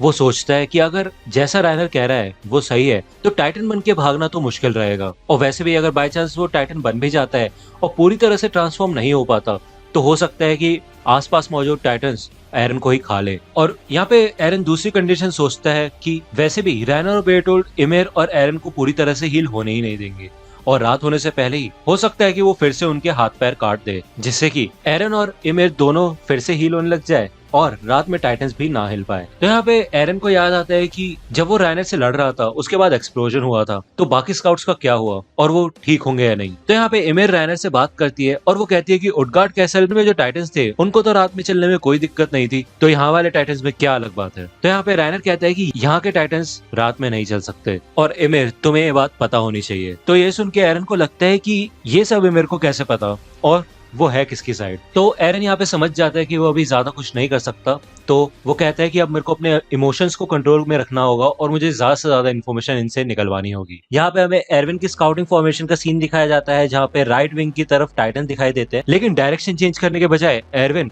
उन्हें कहता है कि वो सेंटर विंग के साथ ही जुड़ जाए क्योंकि हमें बिल्कुल सीधा ही जाना है और हमें जल्द से जल्द वहां पहुंचना है। यहाँ पे मिकासा काफी तेज आगे बढ़ रही होती है तो हानस मिकासा को शांत होने के लिए कहता है और वो कहता है कि इस हिसाब से तो तुम वैनगार्ड में चली जाओगी और उससे पूरी की पूरी फॉर्मेशन टूट जाएगी। वो कहता है कि मैं जानता हूँ तुम्हें एरन की काफी चिंता हो रही है, लेकिन याद है ना मैंने क्या बोला था, एरन बिना लड़े हार नहीं मानेगा और जब तक हम वहां पहुंच नहीं जाते तब तक वो ठीक रहेगा।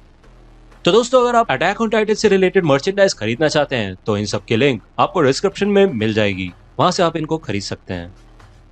तो यहाँ पे हमें फिर से जंगल का सीन दिखाया जाता है। यहाँ पे इमेर रायनर से पानी मांगती है, लेकिन रायनर कहता है कि इस सिचुएशन में वो किसी के बारे में नहीं सोच सकता। तो यहाँ पे रायनर बैठा होता है और वो कहता है कि क्या बात है ना, हमने कल सुबह से कितना काम किया है, हर जगह टाइटन थे और जब से टाइटन दिखे हम इतनी टेंशन हो रही है और इतना काम करने की वजह से इनको प्रमोशन तो जरूर होना चाहिए। तो यहाँ पे इमेर और एरन दोनों के दोनों कंफ्यूज हो जाते हैं और बेरटोल्ड को यहाँ पे चिंता होने लग जाती है। इमेर कहती है कि अब ये क्या बकवास है। तो रायनर इमेर को भी थैंक यू बोलता है कि उसने उडगार्ड कैसल में कैनन ढूंढ ली थी जिससे कि उसकी जान बच गई। रायनर को ये भी याद आता है कि क्रिस्टा ने उसके हाथ में पट्टी बांधी थी और उसको रायनर की काफी चिंता है।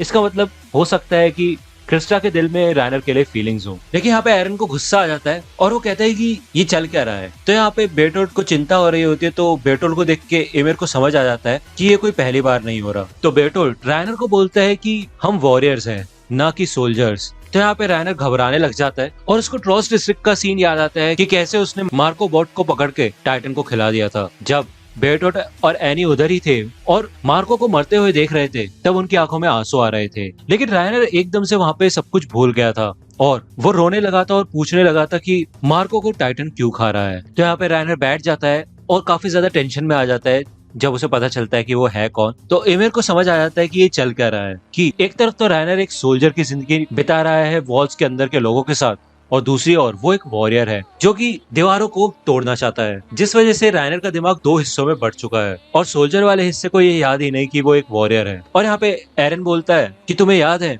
जब 3 साल पहले मैंने तुम्हें बताया था कि सिगांशिना में कैसे मेरी मॉम की डेथ हुई थी, तो तुम उस समय सोच क्या रहे थे, मुझे बताओ। तो बेरटोल्ड कहता है कि उस समय जब हमें ये बात पता चली थी तो हमें बहुत बुरा लगा था। तो यहाँ पे अब एरन के दिल में इनके लिए कोई भी दया नहीं होती और वो इनको कहता है कि तुम ना ही कोई वॉरियर्स हो या फिर ना ही कोई सोल्जर, तुम बस खूनी हो जिसने इतने सारे बेगुनाह लोगों को मारा, और तुम तो इंसान कहलाने के भी लायक नहीं हो। यहाँ पे रायनर को भी गुस्सा आ जाता है और वो एरन से कहता है कि तुम्हें क्या लगता है, हमें ये बात नहीं पता है, तुम क्या चाहते हो, हम तुमसे माफी मांगे, क्योंकि ऐसा करने से कुछ नहीं होने वाला। तो अब यहाँ पे एरन के पास कुछ बोलने को नहीं होता, तो वो यही कहता है कि वो इन दोनों को काफी दर्दनाक मौत देगा। तो मेरी यहाँ पे एरन के बचकाने एटीट्यूड से तंग आ जाती है और उसे चुप होने के लिए कह देती है, और यहाँ पे वो टॉपिक बदल देती है। वो रायनर और बेरटोल्ड से पूछती है कि उटगार्ड कैसल में वो जो बंदर दिखा था उसका क्या सीन है, क्योंकि जब तुम दोनों ने उसे देखा था तब तुम्हारे चेहरे ऐसे हो रखे थे जैसे तुमने किसी भगवान को देख लिया हो। तो एमिर यही बोलती है वो बंदर या फिर हम कहे बीस्ट टाइटन, वॉलरस के अंदर जो टाइटन देखे गए हैं उनके पीछे बीस्ट टाइटन का ही हाथ है, और मेरे ख्याल से वो हम इंसानों को परख रहा है। एमिर ये भी बोलती है कि रायनर और बेरटोल्ड उस बीस्ट टाइटन को ही ढूंढना चाहते हैं और उसी की मदद से वो घर जा पाएंगे। तो यहाँ पे एरन एमिर से बोलता है कि तुम्हें जो भी पता है वो मुझे बताओ। तो एमिर यही कहती है कि अगर तुम्हें लगता है कि रायनर और बेरटोल्ड को मारने से सारी दिक्कतें सुलझ जाएंगी तो तुम गलत सोच रहे हो। तो एरन पूछता है फिर इंसानियत का असली दुश्मन है कौन। यहाँ पे एमिर कुछ बोलने वाली होती है लेकिन उससे पहले ही रायनर उसे रोक देता है और कहता है कि तुम्हें अच्छे से पता है कि दीवारों की इस दुनिया में कोई फ्यूचर नहीं है। रायनर कहता है कि जितना तुम जानती हो तो हम तुम्हें अपने साथ भी ज्वाइन कर सकते हैं, और तुम्हें और वॉरियर्स को दोनों को ही क्रिस्टा की चिंता है। रायनर मेरे से कहता है कि हम तुम्हारी सेफ्टी की कोई गारंटी नहीं रहते,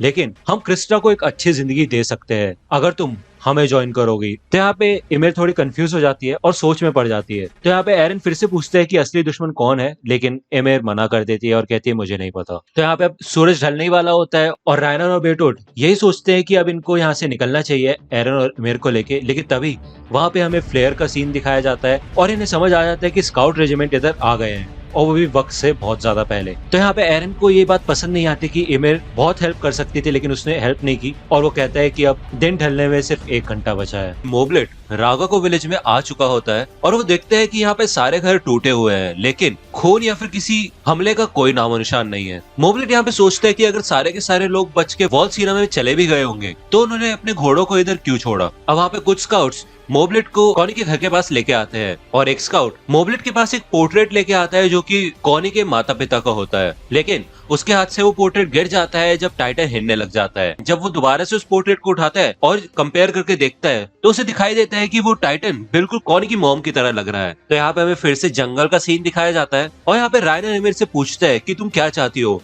क्रिस्टा के लिए एक अच्छा भविष्य या फिर खुद की जिंदगी। और यहाँ पे एरन कुछ समझ नहीं पा रहा होता है कि ये चल क्या रहा है और उनका असली दुश्मन है कौन। अब यहाँ पे एमिर सोच ही रही होती कि उसे करना क्या चाहिए, लेकिन तभी रायनर और बेरटोल्ड को दिखाई देता है कि आसमान में एक सिग्नल फ्लेयर चली है, जिसे देख के वो समझ जाते हैं कि स्काउट रेजिमेंट इधर आ चुके हैं। तो ये दोनों यही प्लान करते हैं कि एरन और एमिर को हम यहाँ से ले जाते हैं, क्योंकि स्काउट्स उनकी उम्मीद से पहले ही यहाँ आ गए हैं। बेरटोल्ड रायनर को रोकता है और उससे पूछता है कि तुम अभी क्या हो। तो रायनर कहता है हाँ मैं वॉरियर हूँ और मुझे पता है मुझे क्या करना है। भले ही बेरटोल्ड को एमिर के ऊपर शक होता है और वो कहता है कि उसी ने हमारे दोस्त मार्शल को 5 साल पहले खाया था। पहले तो एमिर ऐसी रहा करती थी, लेकिन क्रिस्टा से मिलने के बाद उसकी जिंदगी बदल गई, तो वो हमारा साथ दे सकती है। रायनर बताता है कि क्रिस्टा की फैमिली के connection order of the walls के साथ है, जिससे कि वो बहुत काम आ सकती है, और अगर क्रिस्टा उनके साथ रहेगी तो उनका काम और भी ज्यादा आसान हो जाएगा अगर एरन कोऑर्डिनेट नहीं है तो। अब जैसे ये सोल्जर करीब आते हैं तो बेरटोल्ड रायनर को यही बताता है कि उन्हें अब वॉल्स के अंदर ज्यादा दिन नहीं रहना। एक बार वो एनी, क्रिस्टा और कोऑर्डिनेट को अपने होम टाउन में पहुंचा देंगे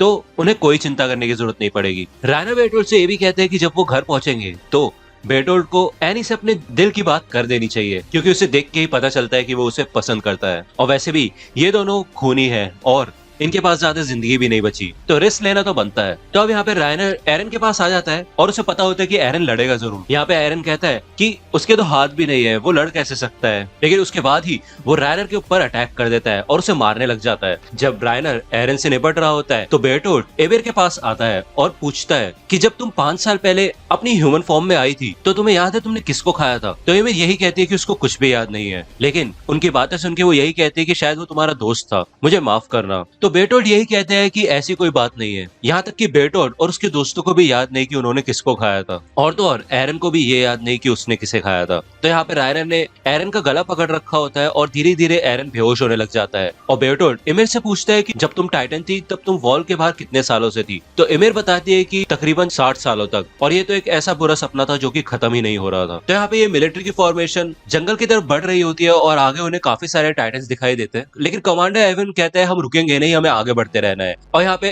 रायनर और बेरटोल्ड अपने ओडियम गेयर से जंगल के और अंदर जाने लग जाते हैं और ऐसा इलाका ढूंढने लग जाते हैं जहाँ पे कम टाइटन्स हो। अब एमिर यहाँ पे सोच रही होती है कि इन्होंने अपने प्लान क्यों बदल दिए, क्योंकि इन्होंने तो कहा था कि ये रात में निकलेंगे, लेकिन तभी उसे स्मोक सिग्नल दिखाई देता है और उसे समझ आ जाता है कि स्काउट्स आ रहे हैं। अब रायनर एरविन से बचना चाहता था, लेकिन एमिर को ये अच्छे से पता था कि क्रिस्टा भी उसको बचाने के लिए आ रही है। यहाँ पे एमिर कहती है कि हम अभी के अभी क्रिस्टा को लेके जा सकते हैं, लेकिन रायनर एमिर को मना कर देता है और कहता है कि हम उसके लिए बाद में आएंगे। लेकिन एमिर यही कहती है कि जब तक तो बहुत लेट हो जाएगा, उस समय तक तो तुम मुझे अपने किसी वॉरियर दोस्त को खिला दोगे। अगर तुमने अभी क्रिस्टा का वेट नहीं किया तो मैं उससे कभी नहीं मिल पाऊंगी। लेकिन बेरटोल्ड यहाँ पे एमिर से माफी मांगता है और कहता है कि हम क्रिस्टा को नहीं लेके जा सकते। और रायनर एमिर से यही कहता है कि तुम चिंता मत करो, हमें भी क्रिस्टा की हिफाजत करनी है। अब यहाँ पे एमिर उनकी बात मान लेती है और उसे काफी ज्यादा रिग्रेट होता है कि उसे फिर से अपने आप से झूठ बोला है। तो दोस्तों, अगर आप अटैक ऑन टाइटन से रिलेटेड मर्चेंडाइज खरीदना चाहते हैं तो इन सब के लिंक आपको डिस्क्रिप्शन में मिल जाएगी, वहां से आप इनको खरीद सकते हैं। तो अब हमें यहाँ पे 60 साल पहले का सीन दिखाया जाता है और हमें दिखाया जाता है कि इमिर एक अनाथ होती है और साथ ही साथ गरीब भी होती है, और ये वॉल से बाहर का सीन होता है। लेकिन यहाँ पे उसको बेचा जाता है और जो आदमी उसे खरीदता है वो उसका नाम इमिर रख देता है, और वो वहाँ पे मौजूद लोगों को कहता है कि इसके अंदर राजा का खून है। और यहाँ पे इमिर की जिंदगी बदलने लग जाती है, उसको अच्छा खाना मिलने लग जाता है, अच्छे सोने की जगह मिलने लग जाती है, और सारे के सारे कल्टिस्ट उसे भगवान की तरह ट्रीट करते हैं। भले ही इमिर जो भी कर रही थी उसकी वजह से लोग काफी ज्यादा खुश थे, लेकिन एक दिन वहां पे मौजूद अथॉरिटीज को कल्ट के बारे में पता चल जाता है और उन सबको गिरफ्तार कर लिया जाता है। और उस कल्ट का जो लीडर होता है वो इमिर के ऊपर नाम लगा देता है और कहता है कि इसी ने हमसे झूठ बोला कि इसके अंदर राजा का खून है। अब जब इमिर के साथ कोई नहीं होता तो वो देखती है कि सारे के सारे लोग मुश्किल में हैं और दूसरों को खुश रखने के लिए वो सारा इल्जाम अपने ऊपर ले लेती है और कहती है कि हाँ, मैंने ही इन सबको कहा था कि मेरे अंदर राजा का खून है और मैं एक रॉयल ब्लड हूँ। तो अब यहाँ पे इन सबको गिरफ्तार करके सड़कों पे लाया जाता है और वहाँ पे मौजूद लोग उन्हें पत्थरों से मारते हैं और इन सबको यहाँ पे एक बॉर्डर पे लाया जाता है। इन सभी गुनहगारों को यहाँ पे एक इंजेक्शन लगाया जाता है और दीवार से नीचे गिरा दिया जाता है, जिससे कि ये सारे टाइटन्स बन जाते हैं। यहाँ पे इमिर भी एक टाइटन बन जाती है, या फिर मैं कहूँ एक माइंडलेस टाइटन, जिसके अंदर सोचने समझने की कोई शक्ति नहीं होती और वो यहाँ पे बस घूमती रहती है। वो ये समझ जाती है कि ये उसको सजा मिली है, इसलिए नहीं कि उसने दूसरों को धोखा दिया, बल्कि इसलिए कि वो दूसरों की बातों में आ गई। थोड़े टाइम ऐसे घूमने के बाद इमिर का टाइटन एक जगह सो जाता है और कई साल वहाँ पे बीत जाते हैं और उसके ऊपर मिट्टी आ जाती है। लेकिन एक दिन इमिर जग जाती है और वो देखती है कि यहाँ पे वॉरियर्स है और उन्होंने अपना कैंप सेटअप कर रखा है। इमिर का टाइटन रायनर को खाने वाला होता है, लेकिन मार्शल रायनर को धक्का मार देता है और वो टाइटन मार्शल को पकड़ लेता है। बाकी की 3 वॉरियर्स बच के भाग जाते हैं और मार्शल को इमिर खा लेती है। उसी रात इमिर दोबारा से इंसान बन जाती है। वहाँ पे बहुत सारे सितारे होते हैं। वो समझ जाती है कि उसको जिंदगी ने एक और मौका दिया है और वो अपने आप से वादा करती है कि अब वो किसी की बातों में नहीं आएगी और एक आजाद जिंदगी जिएगी। और जब वो वॉल्स के अंदर ऐसे ही घूम रही होती है तो उसे वहाँ पे ऑर्डर ऑफ द वॉल्स के मुंह से क्रिस्टल एंस का नाम सुनाई देता है, एक लड़की जो कि कैडेट कॉर्प्स में आई। और बहुत लोग ऐसा चाहते थे कि ये लड़की पैदा ही नहीं होती, और यहीं से इमिर का ये मकसद था कि वो उस लड़की को ढूंढेगी, क्योंकि उन दोनों की स्टोरी काफी हद तक सेम थी। क्रिस्टा से मिलने के बाद इमिर को समझ आ गया था कि क्रिस्टा भी बिल्कुल उसी की तरह अपने आप से झूठ बोल रही है। तो अब यहाँ पे हमें फिर से अभी का सीन दिखाया जाता है और इमिर अपना मन बना लेती है। वो बेरटोल्ड के मुंह पे हाथ रख लेती है, जिससे कि बेरटोल्ड का बैलेंस बिगड़ने लग जाता है और वो कहती है कि ऐसी जगह पे मेरा टाइटन काफी ज्यादा ताकतवर है और मैं इजिली एरन को लेके यहाँ से भाग सकती हूँ और स्काउट्स के पास जा सकती हूँ। तो इसलिए मेरी बात मानो और क्रिस्टा को भी अभी लेके चलो। रायनर यहाँ पे एमिर को समझाने की कोशिश करता है, लेकिन एमिर यही कहती है कि वो क्रिस्टा को बचाना चाहती है और उसके लिए एक अच्छा फ्यूचर चाहती है, लेकिन वो उससे एक आखिरी बार मिलना चाहती है। तो अब यहाँ पे एमिर रायनर और बेरटोल्ड को मना लेती है और यहाँ पे सोल्जर्स फॉरेस्ट के पास पहुंच ही जाते हैं। तभी उन्हें फॉरेस्ट के अंदर से एक लाइट आती दिखती है जो कि एक टाइटन के ट्रांसफॉर्मेशन की होती है। अब क्योंकि आगे टाइटन्स होते हैं तो कमांडर एरविन कहता है कि फैल जाओ और साइड से फॉरेस्ट के अंदर घुसो, लेकिन यहाँ पे मिलिट्री पुलिस के सोल्जर्स को काफी ज्यादा दिक्कत होती है टाइटन से निपटने में। लेकिन ज्यादातर सोल्जर्स टाइटन से बच के एरन को बचाने के लिए निकल जाते हैं। तभी उन सबको टाइटन की चीख सुनाई देती है और तभी कुछ स्काउट्स को एमिर का टाइटन दिखाई देता है। वो एमिर पे हमला करने वाले होते हैं, लेकिन कॉनी उनको रोक देता है और कहता है कि इसको हम जानते हैं। और वो एमिर के टाइटन से पूछता है कि बाकी सब कहाँ गए, क्या तुम उनसे बच के निकल गई? अब यहाँ और भी सारे स्काउट्स आ जाते हैं, लेकिन एमिर किसी से बात नहीं करती। वो सारे सोल्जर्स को एक के बाद एक देख रही होती है। आर्विन ये सोच ही रहा होता है कि एमिर कर क्या रही है, लेकिन तभी वहाँ पे क्रिस्टा आती है और एमिर एकदम से क्रिस्टा को देखती है। जब क्रिस्टा एमिर की तरफ बढ़ रही होती है तो एमिर कूद के क्रिस्टा को मुंह से पकड़ लेती है और वहाँ से भागने लग जाती है। बाकी सब एमिर के पीछे जाते हैं और उन्हें समझ आ जाता है कि एमिर उनकी साइड नहीं है और उनको धोखा दिया गया है। तो अब जब यहाँ पे एमिर फॉरेस्ट से बाहर निकलने वाली होती है तो वहाँ पे रायनर अपने आर्मर टाइटन में ट्रांसफॉर्म हो जाता है और वहां से भागना शुरू कर देता है। बेरटोल्ड भी एरन को पकड़ के आर्मर टाइटन के ऊपर आ जाता है और एमिर भी आर्मर टाइटन के ऊपर चढ़ जाती है। अब बाकी सब काफी निराश हो जाते हैं और देखते हैं कि वॉरियर्स फिर से एरन को ले जा चुके हैं और ये कुछ नहीं कर पाए।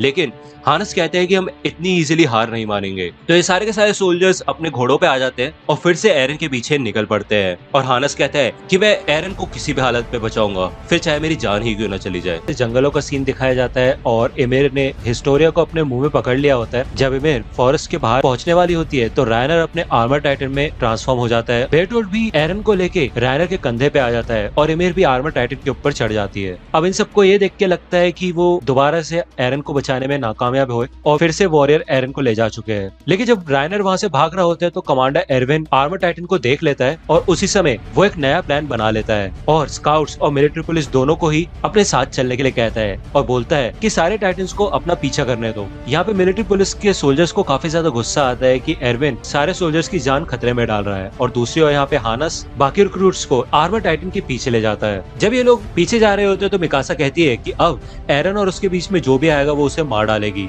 और बिल्कुल भी हिचकिचाएगी नहीं। यहाँ पे एमिर हिस्टोरिया को अपने टाइटन के मुंह से बाहर निकालती है और अपने नेप से थोड़ा बाहर निकलती है और उससे बात करती है और बताती है कि उसने रायनर और बेरटोल्ड को ज्वाइन कर लिया है और वॉल्स के बाहर भी एक अच्छी जिंदगी हो सकती है। लेकिन हिस्टोरिया को ये बात समझ नहीं आ रही होती कि वॉल्स के बाहर अच्छी दुनिया कैसे हो सकती है और उसे लगता है कि बेरटोल्ड और रायनर ने एमिर को फोर्स किया है उसके साथ चलने के लिए। लेकिन बेरटोल्ड यही कहते हैं कि एमिर हमें फोर्स कर रही है कि हम तुम्हें लेके जाएं। तो अब यहाँ पे सारे स्काउट्स धीरे धीरे इनके करीब आने लग जाते हैं और बेरटोल्ड को इस बात की टेंशन होने लग जाती है कि कहीं एमिर हिस्टोरिया के बातों में ना आ जाए। तो एमिर हिस्टोरिया को बताती है कि वो अपने फायदे के लिए ही इनके साथ जा रही है, क्योंकि अगर वो ऐसा करेगी तो शायद हो सकता है कि उसे माफ कर दिया जाए, क्योंकि उसने 5 साल पहले इनके एक दोस्त को खा लिया था। और वैसे भी हिस्टोरिया के फैमिली के relation order of the walls के साथ है, इसलिए हिस्टोरिया वॉरियर्स के लिए काफी ज्यादा जरूरी है। इसलिए एमिर हिस्टोरिया को अपने साथ लेके जा रही है। एमिर की ये बात सुनने के बाद भी हिस्टोरिया एमिर के साथ ही रहती है और कहती है कि मैं तुम्हारे साथ ही रहूंगी। अब यहाँ पे जब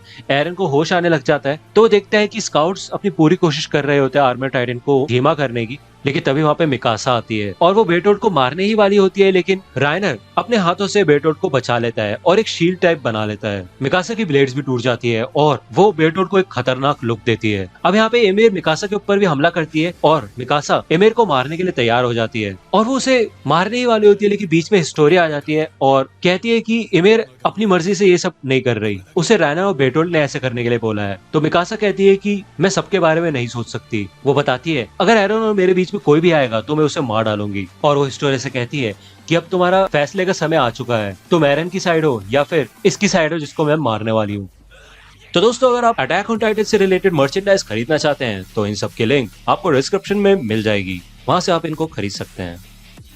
तो यहाँ पे हिस्टोरिया एमिर को मना लेती है और यहाँ पे एमिर शांत बैठ जाती है और बाकी सारे रिक्रूट्स आर्मर टाइटन के पास आ जाते हैं। जीन बेरटोल्ड से कहता है बाहर आने के लिए और कॉनिया साशा भी कहते हैं कि उन्हें यकीन ही नहीं हुआ कि उन्हें धोखा दिया गया है। जीन अपने ट्रेनिंग के दिनों को याद करता है और बताता है कि बेरटोल्ड कितने अजीब तरीके से सोया करता था और कॉनी भी बताता है कि कैसे हम बात किया करते थे कि हम बूढ़े हो जाएंगे और साथ बैठ के पिया करेंगे। लेकिन मिकासा कोई भी दया नहीं दिखाती। वो कहती है कि अब इनको मरना ही होगा जिससे कि एरन को बचाया जा सके। तो यहाँ पे बेटोल चिल्ला उठता है और वो कहता है कि वो ऐसा कुछ भी नहीं करना चाहता था जिससे कि इंसानों को नुकसान हो। वो कहता है कि भले ही हमने तुम्हें धोखा दिया, लेकिन हम सच में तुम्हें अपना कॉमरेड ही मानते हैं, और अगर तुम्हें भी ऐसा लगता है तो प्लीज हमें ढूंढ लो। मिकासा कहती है एरन हमें दे दो, मैं फिर से नहीं बोलूंगी। लेकिन बेटोल कहता है कि हम एरन को नहीं दे सकते, उसके लिए तुम्हें हमें मारना होगा। लेकिन हानेस इनकी बातचीत को रोक देता है और वो कहता है अपने आप को संभालो और वहां से हट जाओ। तो हमें दिखाया जाता है कि एरविन और बाकी सोल्जर्स बहुत सारे टाइटन्स को अपने पीछे लेके आ रहे होते हैं, सीधा रायनर की तरफ। तो अब ये सारे रिक्रूट्स अपने घोड़ों पे आ जाते हैं और सारे सोल्जर्स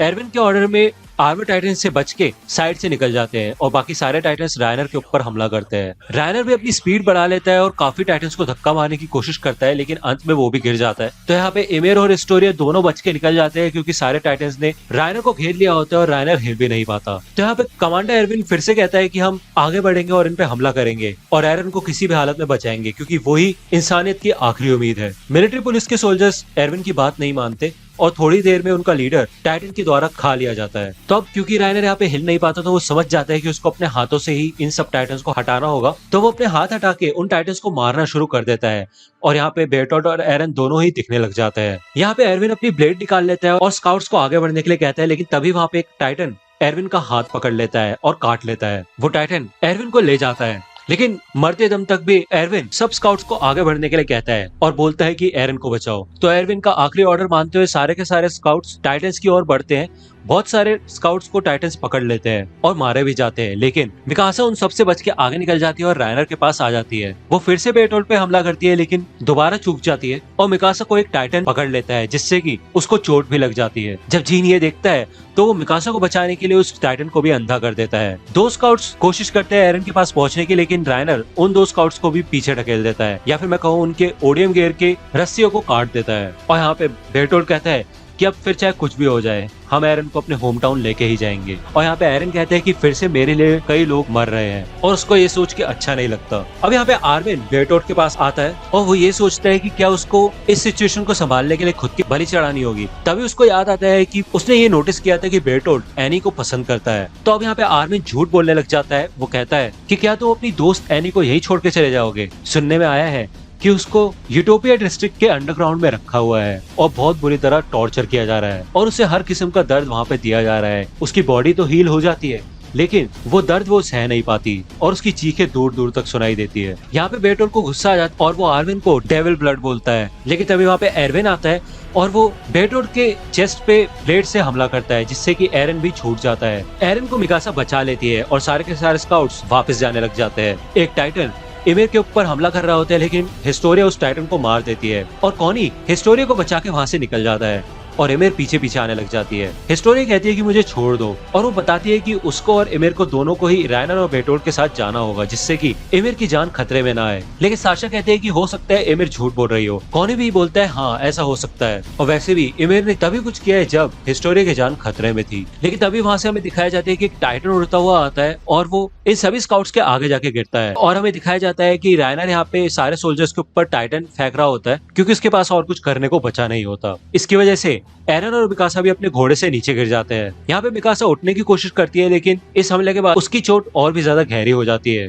थोड़ी ही दूर हमें दिखाया जाता है कि एक टाइटन इनकी ओर बढ़ रहा होता है और एरन को याद आता है कि ये वही टाइटन है जिसने 5 साल पहले उसकी मॉम को खाया था। एरन अपनी मॉम की यादों को याद कर रहा होता है और उसको फिर ये याद आता है कि कैसे उस स्माइलिंग टाइटन ने उसकी मॉम को उठा के खा लिया था 5 साल पहले। इसके बाद हमें फिर से अभी का सीन दिखाया जाता है जहाँ पे रायनर कंटिन्यूअसली टाइटन्स को उठा के स्काउट्स के ऊपर फेंक रहा होता है। अब यहाँ पे इमिर को गुस्सा आता है क्योंकि कमांडर एरविन सारे टाइटन्स को इधर ले आता है, जिस वजह से उनका प्लान फेल हो जाता है। और यहाँ पे कमांडर एरविन के पीछे भी एक टाइटन भाग रहा होता है, लेकिन इमिर जाती है और उस टाइटन को पकड़ लेती है, जिससे कि कमांडर एरविन अपने घोड़े से नीचे गिर जाता है। अब यहाँ पे कुछ स्काउट्स एरविन के पास उसे उठाने के लिए आते हैं, लेकिन एरविन यही कहता है कि तुम्हें मेरी चिंता नहीं करनी चाहिए, बल्कि तुम्हें एरन को बचाने पे ज्यादा फोकस करना चाहिए, क्योंकि मैं तो फिर भी रिप्लेस हो सकता हूँ लेकिन एरन नहीं हो सकता। लेकिन जिस स्काउट से एरविन ये बात कर रहा होता है उस स्काउट को भी एक टाइटन खा लेता है। यहाँ पे हमें दिखाया जाता है कि स्माइलिंग टाइटन एरन और मिकासा की ओर बढ़ रहा होता है, लेकिन जब वो टाइटन इनके ऊपर हमला करता है तो हानस उधर आके उनको बचा लेता है और वो कहता है कि मैं अब तुम्हारी मॉम का बदला लूंगा, क्योंकि मैं 5 साल पहले तुम्हारी मॉम को नहीं बचा पाया था। यहाँ पे जीन और आर्मिन भी हानस की मदद करने के लिए जा रहे होते हैं, लेकिन रायनर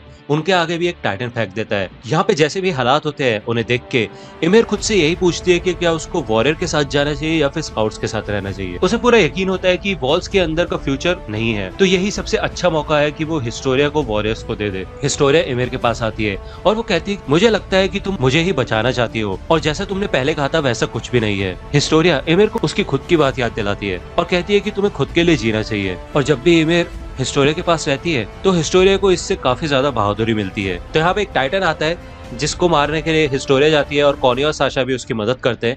या दूसरी ओर हानस अभी भी स्माइलिंग टाइटन से लड़ रहा होता है। यहाँ पे मिकासा उठने की कोशिश करती है, लेकिन उसको बहुत ज्यादा चोट लगी होती है और वो लड़ नहीं पाती, और एरन के कहने पे वो एरन के हाथ खोल देती है जिससे कि एरन ट्रांसफॉर्म हो जाए और टाइटन के साथ लड़ सके, क्योंकि एरन ही कहता है कि मैं ही उसको मारना चाहता हूँ। लेकिन जब वो अपने हाथों पे काटता है तो हमें दिखाया जाता है कि वो अभी भी हील हो रहा है, इस वजह से वो ट्रांसफॉर्म नहीं हो पाता। बाकी स्काउट्स एरविन को बचाने की कोशिश करते हैं और आर्मर टाइटन लगातार इनके ऊपर टाइटन्स फेंक रहा होता है, जिससे जीन भी अपने घोड़े से गिर जाता है और उसको चोट भी लग जाती है। आर्विन जीन के पास आता है और उसको इन सबसे दूर ले जाने की कोशिश करता है। यहाँ पे एरन बहुत बेसब्री से ट्रांसफॉर्म होने की कोशिश कर रहा होता है और इस दौरान कई स्काउट्स मारे जाते हैं। यहाँ पे हानस स्माइलिंग टाइटन को हरा ही रहा होता है, लेकिन तभी वो टाइटन हानस को अपने हाथ से पकड़ लेता है और स्माइलिंग टाइटन धीरे धीरे हानस को अपने मुंह के पास ले जाने लगता है। यहाँ पे एरन और मिकासा कुछ नहीं कर पाते और इतने में ही स्माइलिंग टाइटन हानस को बीच में से खा लेता है। यहाँ पे एरन नीचे गिर जाता है और हंसने लग जाता है और चिल्लाता है कि तुम पहले भी कुछ नहीं कर सकते थे और अब भी कुछ नहीं कर सकते, और वो किसी काम का नहीं है। लेकिन वहाँ पे मिकासा आती है और कहती है कि एरन ने मिकासा के लिए बहुत कुछ किया है, तो इसलिए वो एरन को शुक्रिया करती है हमेशा उसके साथ रहने के लिए, उसे ये बताने के लिए कि जिंदगी कैसे जीते हैं, और ये स्कार्फ उसे देने के लिए। यहाँ पे ये सब सुन के एरन को अच्छा लगता है और वो मिकासा से वादा करता है कि वो जितनी बार चाहेगी उतनी बार एरन उसे स्कार्फ पहनाएगा, यानी कि उसकी रक्षा करेगा। तो यहाँ पे एरन का हाथ फाइनली हील हो जाता है और यहाँ पे जब वो स्माइलिंग टाइटन एरन को पकड़ने वाला होता है तभी एरन गुस्से में चिल्लाता है और उस स्माइलिंग टाइटन के हाथ पे मुक्का मारता है, और तभी रायनर, बेटोड और एमिर को एक पावर सी महसूस होती है।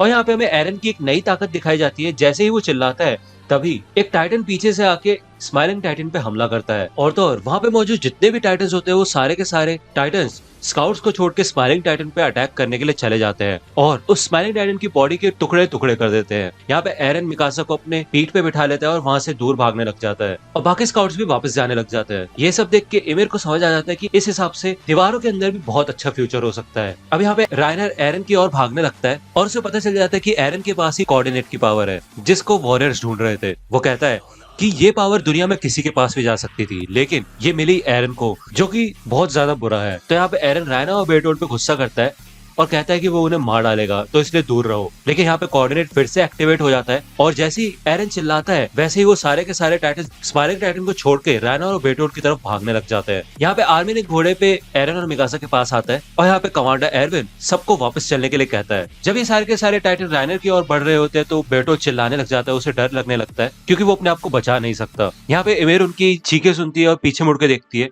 वो हिस्टोरिया की तरफ मुड़ के उसके सर पे हाथ फहराती है और उससे माफी मांगती है, जिसके बाद वो रायना और बेटोड के पास चली जाती है। यहाँ पे हिस्टोरिया थोड़ी कंफ्यूज हो जाती है और कॉनी हिस्टोरिया को अपने साथ लेके वापस चला जाता है। यहाँ पे इमिर रायनर की मदद करती है टाइटन से लड़ने में और ये दोनों वॉरियर्स इमिर का ये बिहेवियर देख के चौंक जाते हैं। जब ये स्काउट्स वॉरियर्स की तरफ वापस जा रहे होते हैं तो आर्मिन काफी ज्यादा कंफ्यूज होता है कि इमिर ने ऐसा क्यों किया, और यहाँ पे एरन अपने बचपन के दिनों को याद करता है कि कैसे वो हानस के साथ खेला करता था। तो दोस्तों, अगर आप अटैक ऑन टाइटन से रिलेटेड मर्चेंडाइज खरीदना चाहते हैं तो इन सब के लिंक आपको डिस्क्रिप्शन में मिल जाएगी, वहां से आप इनको खरीद सकते हैं।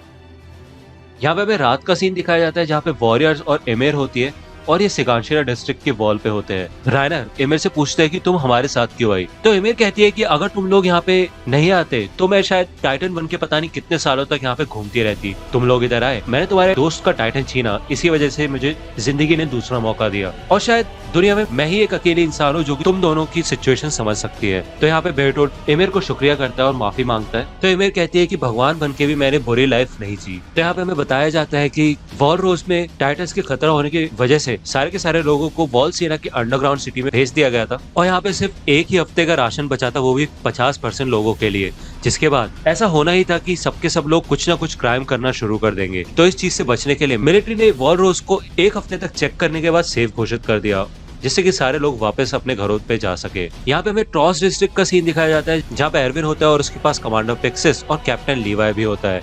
उनके पास कमांडर हांजी आती है जिसके साथ कॉनी होता है और वो बताती है कि हमें राघोको विलेज में कुछ मिला है। यहाँ पे हमें एरन का सीन दिखाया जाता है और वो कहता है कि उसकी वजह से दोबारा से स्काउट रेजिमेंट के इतने सारे सोल्जर्स मारे गए, लेकिन आर्मर यही बताता है कि वापस आते वक्त इतने स्काउट्स नहीं मरे थे क्योंकि ज्यादातर टाइटन्स रायनर और बेरटोल्ट पे हमला कर रहे थे। आर्मर एरन को बताता है कि उसे और जीन को ऐसा लगता है कि उन टाइटन्स ने रायनर और बेरटोल्ट पे इसलिए हमला किया क्योंकि तुम ऐसा चाहते थे। यहाँ पे जीन एरन से कहता है कि भले ही इतने सारे लोग मरे हैं तो इस वजह से तुम्हें ये साबित करके दिखाना होगा कि उनका मरना जाया नहीं गया। यहाँ पे एरन समझ जाता है और वो कहता है कि अगर वो टाइटन्स को कंट्रोल कर सकता है तो वो जरूर उन्हें कंट्रोल करेगा और वॉलमारिया को बंद करके वो वॉरियर्स से बदला जरूर लेगा। यहाँ पे हमें फिर से एरविन के कमरे का सीन दिखाया जाता है और सारे सबूतों को देखने के बाद उन्हें पता चलता है कि वॉलरोस में जो भी टाइटन थे वो राघोको विलेज में रहने वाले लोग ही थे, यानी कि जितने भी टाइटन्स इस दुनिया में है वो सारे असलियत में इंसान ही है। यहाँ पे लीवाई टेंशन में आ जाता है और वो कहता है कि इसका मतलब वो इतने सालों से पागलों की तरह हवा में उड़ते हुए इंसानों को ही मार रहा था। लेकिन हांजी कहती है कि अभी हमारे पास इस बात का कोई असली प्रूफ नहीं है। यहाँ पे एरविन कुछ नहीं कर सकता तो वो बस हंसने लगता है, जिससे लीवाई काफी ज्यादा घबरा जाता है। वो कहता है कि ये हंस क्यों रहे हो तुम? तो एरविन कहता है कि हम सच के एक कदम और करीब आ चुके हैं। तो लीवाई को यहाँ पे टेंशन होती है। वो कहता है बस एक ही कदम, पूरा सच जानने तक तो हम इंसान ही नहीं बचेंगे। लेकिन एरविन को पूरा कॉन्फिडेंट होता है कि उन्होंने एक स्टेप लिया है और वो कहता है कि हर चीज की एक कीमत होती है और कभी ना कभी हमें उस सच के बारे में पता चल जाएगा जो कि इन दीवारों ने छुपा रखा है। और यहाँ पे हमें वॉलरोस से लेके सिगांशिना तक ले जाया जाता है और वहाँ पे हमें दिखाया जाता है कि सिगांशिना के ऊपर बीस्ट टाइटन बैठा होता है और बीस्ट टाइटन के कंधे पे एक चश्मे वाला आदमी बैठा होता है और वो कहता है कि वो लोग है कहाँ। तो दोस्तों आज की वीडियो के लिए सिर्फ इतना ही। आई होप कि आपको ये वीडियो पसंद आई होगी। अगर आपको ये वीडियो पसंद आई हो तो प्लीज लाइक कीजिए, अपने दोस्तों के साथ शेयर कीजिए और मेरे चैनल को सब्सक्राइब करना मत भूलेगा। और अगर आप मुझे कांटेक्ट करना चाहते हैं तो आप मुझे इंस्टाग्राम पे कांटेक्ट कर सकते हैं। मेरे पेज की लिंक आपको डिस्क्रिप्शन में मिल जाएगी। मिलता हूँ आपसे अगले वीडियो में, तब तक के लिए गुड बाय।